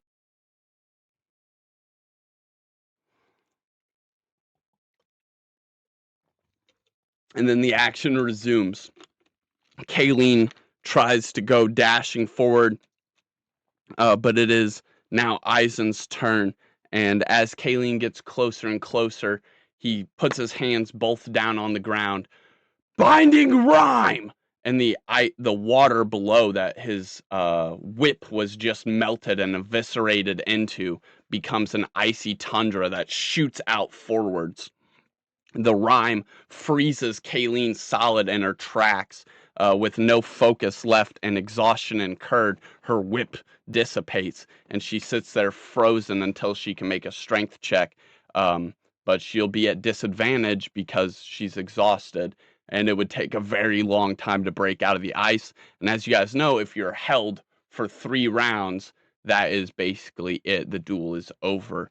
And with that, Eisen kind of puts his hands up in the air as surrender, and Kayleen passes on to go into the Luminary Cup, and Eisen does not.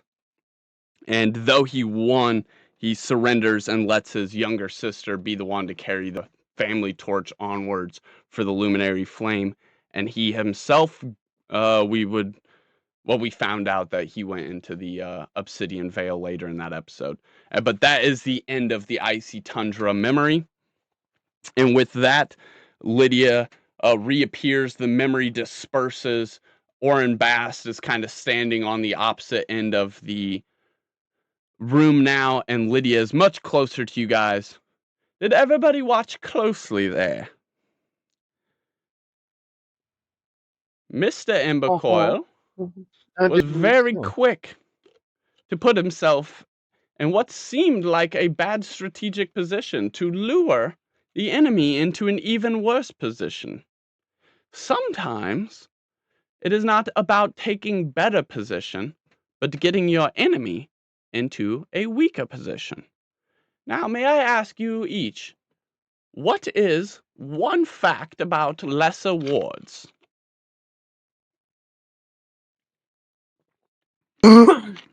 They don't defend everything. If anything, they only either redirect or add defense. That is true. That is technically two facts. That is technically two facts. I'll give you two for that. Yes, they technically don't nullify any amount of damage, and they are mainly for redirecting. Correct. What is one fact about medium wards?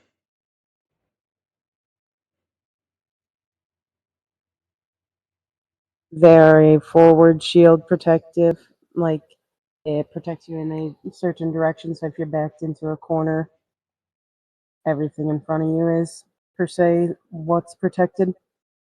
Correct. It's about reinforcing magic in more so one direction, a smaller amount of area for a smaller amount of spell slots, while still being defensively reliable. Much more so than lesser wards. That is correct. And lastly, what is one fact about greater wards? It rejects spirits, shadows, and magic, but not physical attacks like a sword swing or something like that. Absolutely. Absolutely. You guys were on it this time. Sharp, quick, great work. She smiles. And now I would like to show you guys something. We've already seen it, but let's learn it with a little instructional tutelage. Oren, if you would be so kind. He groans and kind of shakes his head subtly no. And she goes, "It's okay. You won't be able to hurt me." Oren stands up straight. He takes one big lumbering step forward, his arm rising up into the air. Binding rhyme! And ice starts freezing across all of his joints, this icy-like wind of tundra blowing across the battlefield and freezing his joints. And his arm swings down but freezes at about half-mast, and he is stuck there. Now I would like to see you all give it a try. Her glacial-like ice crystal wand sheaths away, and she turns all to you as you step forward. Orin Bass will basically be your guys' test dummy. You just have to simply try and freeze them in place. So let's see. It was this time. Vero was first. Vero Schnur Vero. Vero Schnur Jimbo Ray is how we'll do it.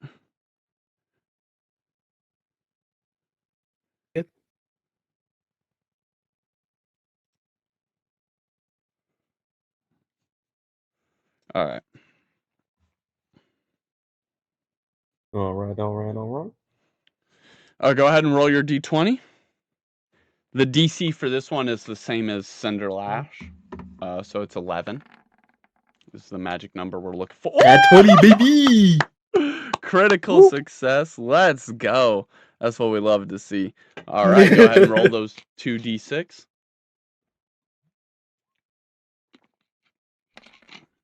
That's a 5. And a 6. And a 4. Oh, no. Good shit. Oh, 9 I know. plus 3, though. Technically, you only need 2. So why don't we give one of those points to someone else? You can go ahead and choose. Jimbo. Woo! Right. Thank you. Which is funny enough. Vero, you Anytime, basically buddy. like instantly learn this spell. This is also really weird canonically.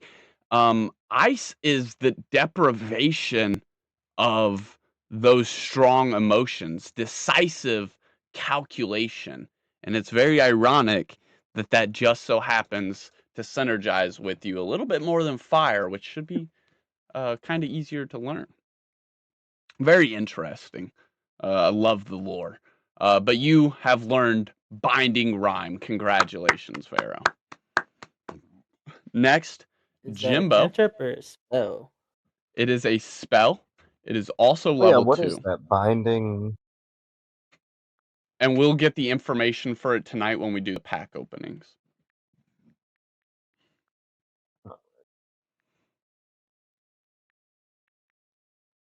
As you were saying, though, sorry. It is now your roll if you'd like to roll a d20. It's a level 2, by the way. Alrighty. Isn't it my turn? Thought it was Vero Schnurr, Jimbo Ray. No, yeah, I think so. Yeah, I think it was Schnurr. Sorry, Schnurr. Oh. Vero, Schnurr. Jimbo, Schnurr, or Vero. I think it was Vero, Schnurr, Jimbo, Ray. Mm-hmm. Yeah. Roll it away. Not sure you got this. So anyway, I rolled up and I'm all like, oogly boogly icily, roll 5. Oh. Oh no. All right. And funny enough, I actually had something planned for this one as well. Much like Ergo, Lydia also can give out teacher's inspiration. And since you were the first person not to fail, not to critically fail, but you were the first person to not pass, to not be quite strong enough, to not quite get it right. She is also going to give you teacher's inspiration now, and it works exactly as it did for Ergo. Basically, you get advantage, so you roll twice, you take the higher, you add +1, and it only works for when you're trying to get mastery point or adept points when you're trying to pass that adept score. And once you have done so, once you've gotten the mastery points for it, you can then pass this on to other members of your party and start helping them. So go ahead and re-roll again and add 1 to the higher of the scores. Hopefully it is higher than 11. Oh man. Well, That's yeah. Big stone? You have those. Oh. You'll have those. And then next was Jimbo. I mean, I technically didn't use my fate stone. Could I, like, let her use? Oh, well. No. Jimbo But did. she Alright, let's hasn't go. used hers. She hasn't used hers either, has she? Did she? Yeah, she did. Yeah, she did. Yeah, I did earlier. Yeah. I know we all tried to at some point. 15 does I got a pass. 50. So go ahead and roll your d6.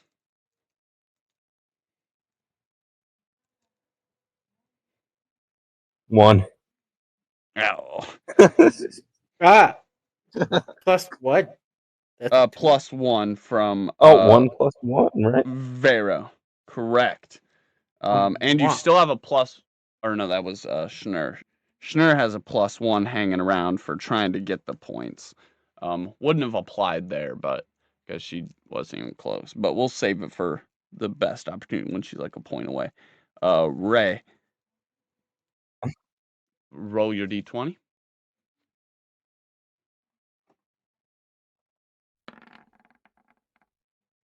Oh, yeah, you'll have those.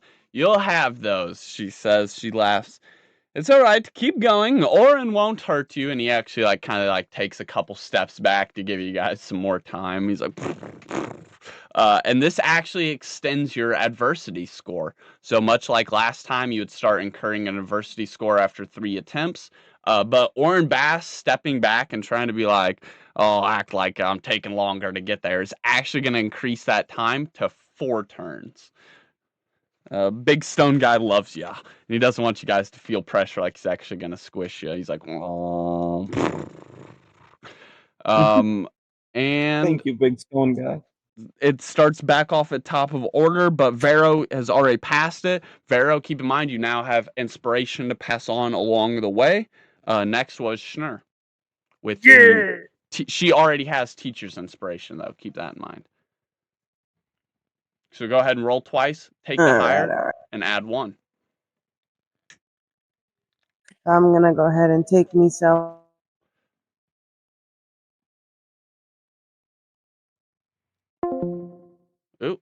1 for 18.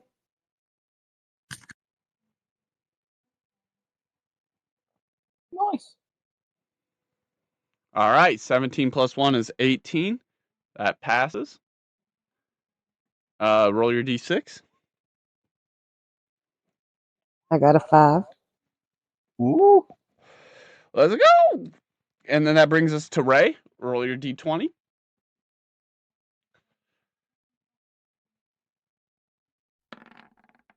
Wham! All right. Roll your d6. You guys are killing this one. Get it. Come on. Nice. Nice. All right, you guys are running on along. And that brings us all the way to the back of order. Jimbo, or Vero, and then Schnur. Keep in mind, you still have that inspiration. Oh, Jimbo no, needs to go. you did You kind skipped of miss my Jimbo. turn. Did I skip Jimbo? Oh, I'm so sorry. I'm so sorry. Yep. Jimbo. Ray rolled already, and it was There's an a reason awesome he roll. I popped up couldn't into say my nothing. brain. I was like, there's a reason that he popped up when I was trying to say Vero. Roll your d20, Jimbo. Ooh, 7. Plus inspiration from Vero for last turn. Roll your inspo dice, your d4. Vero. Damn, and that.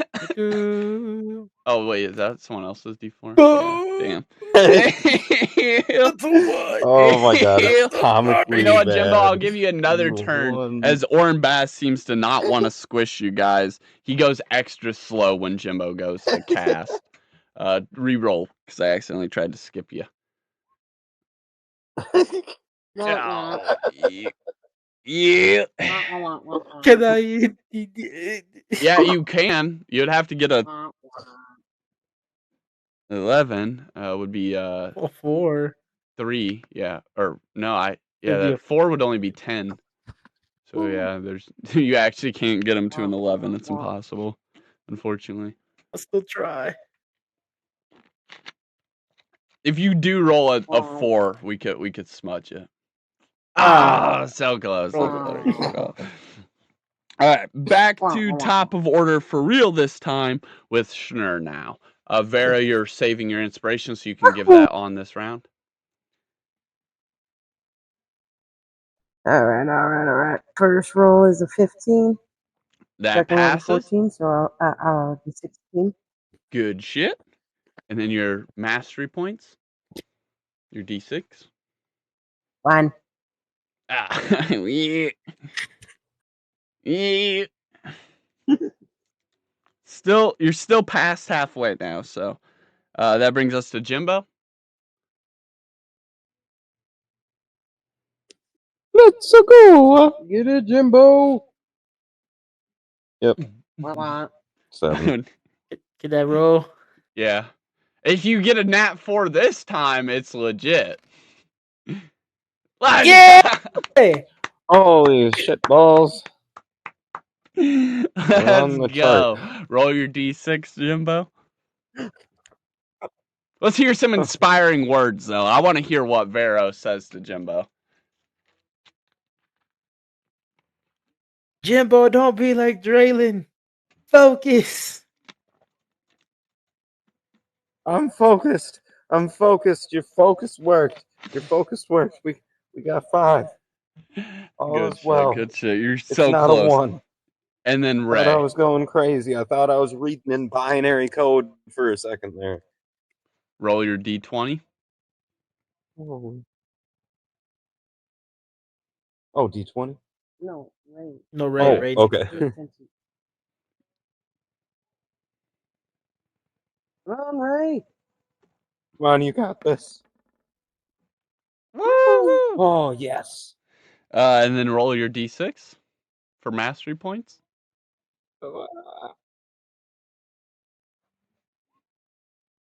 Nice. Big number. I mean, it's not a 1. That's something. You know, was it Mrs. Ray? The greatest thing about ice magic is that it doesn't care if you're sad or distraught, happy or afraid, it only cares that you have the intention and the calculation. Here, try it this way. And she warps her wand in the air, and she uses her very own ability that you guys would have if you chose Aetherbound Star as your house, which is to basically be able to re-roll any one roll a day. Kind of like Teacher's Inspiration, but it's a very clear distinction because she has already done her job as a teacher, given out the Teacher's Inspiration, and now on a personal level connects with Solaris and gives her basically Lydia's divination roll. So go ahead and roll again, Solaris, a d20 or a d6. And this is where Yeah. we see re-rolling being so powerful because, and this is the moment that I want to note on, your mastery points can never be taken away, which means you already scored 2 points for your mastery points. I made you re-roll it, quote unquote, but those 2 points you already have and they cannot be taken away. So you essentially just got 4 more mastery points for free. And she teaches you the cold calculations of ice magic. And that brings us back to the top of the order as she goes and checks on her pupil that was struggling a little bit at the beginning, but is now getting rather quick with it. Schnur attempting to cast this binding rind to stop Orin Bast. Go ahead. Roll twice, take the higher, and add 1. Finding Ryan. Oh. Finding Ryan? Oh. And she looks Oh down no! and she's like, "Oh, well, sometimes you'll have that." And she continues on. Jimbo?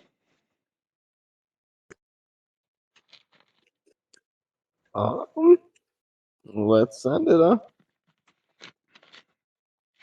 Oh, hallelujah, 18. And 1. I give you.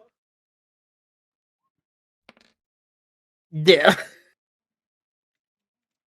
And she sees her pupil doing best under her instructive, and then she sees beside this pupil this kind of wonky moonfolk guy attempting to do the same thing. He's like looking over at Schnur and then looking back and then looking back at Schnur, trying to take from her example, but Schnur doesn't have it all the way down.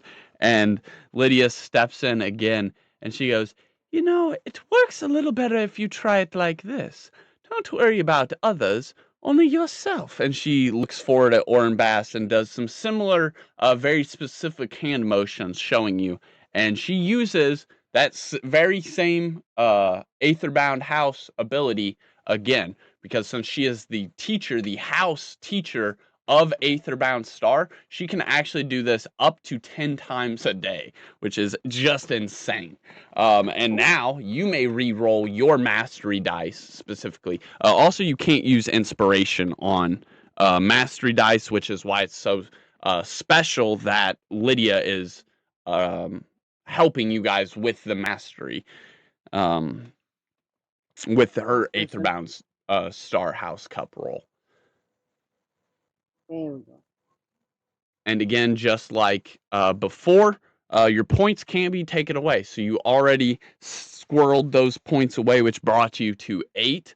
And then plus that 3 brings you to 11, which means you have now also mastered Binding Rhyme. And then that brings us Amazing. back, Good deal, good deal. Back to Ray.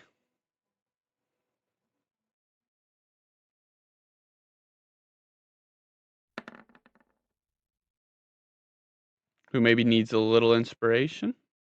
Well, yeah, I guess even with inspiration, she's only got 6. Yeah. Shut Right up. back to Schnur.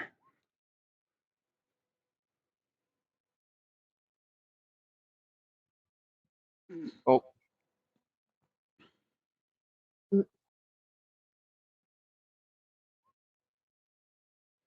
Very nice.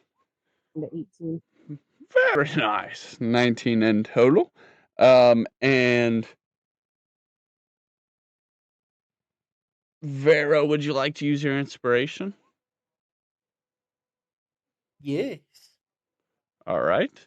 Because with Okay. the +1 that she got from the Lydia's teacher's inspiration, that brings her roll to 19.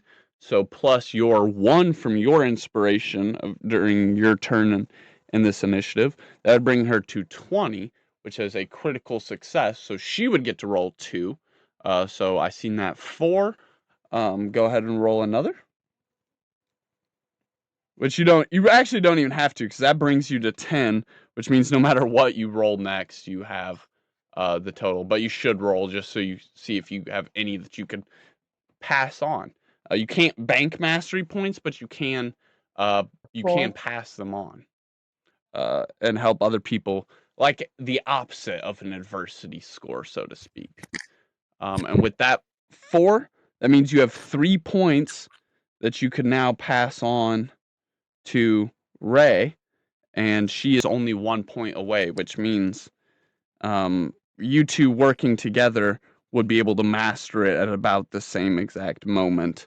If you want to role play that out, you could pass on your Hey, points to yo, her. Ray.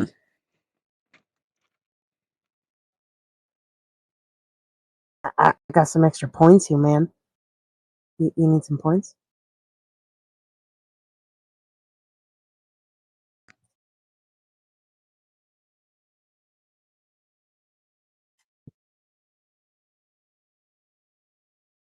Hello? I slide you these here points. I think she might have had to let her cat out. I'm tingling. I'm in She front was of just you. talking about that. She's like, "No, you're not going out." I think the cat had other plans. I said, "Yes, I am."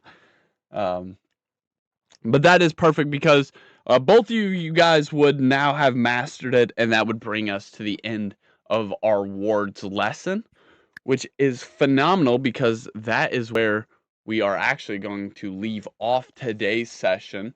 And then when we get back next time, we will go into illusion and charms, and then we'll focus in a little bit on Schnur's elective. She was first in the class draft order.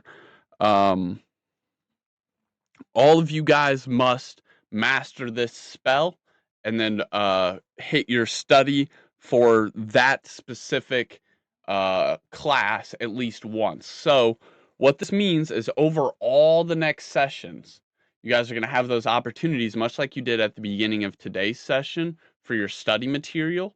You have to spend at least one of those on this specific subject to pass. Once you have done that, you need to come back here and find out what is the actual physical aspect, the physical challenge that you have to go pass, your final for your year 1 to pass evocation. And then that is literally it. You have passed year 1. You guys are going to get one more evocation spell from this specific thing once you've done your study component, and then you'll go out and do your challenge. You'll get one more reward from that, and that is it. You'll have passed evocation, you'll have passed warding, charms, etc., etc. That is how the classes function. So there is one in person. You go, you role play, you figure it out, and then there's your study piece, which you now have, and then there is the final challenge that you must do to complete and pass that. So every class has those 3 functions, and will give you a guaranteed minimum of 2 spells for every single class that you choose to go and do. You guys can repeat classes and get stronger and stronger and stronger spells of those types. You guys can go out and take more electives as the years go on. All kinds of crazy shit that we will get into next time on Spells and Scepters.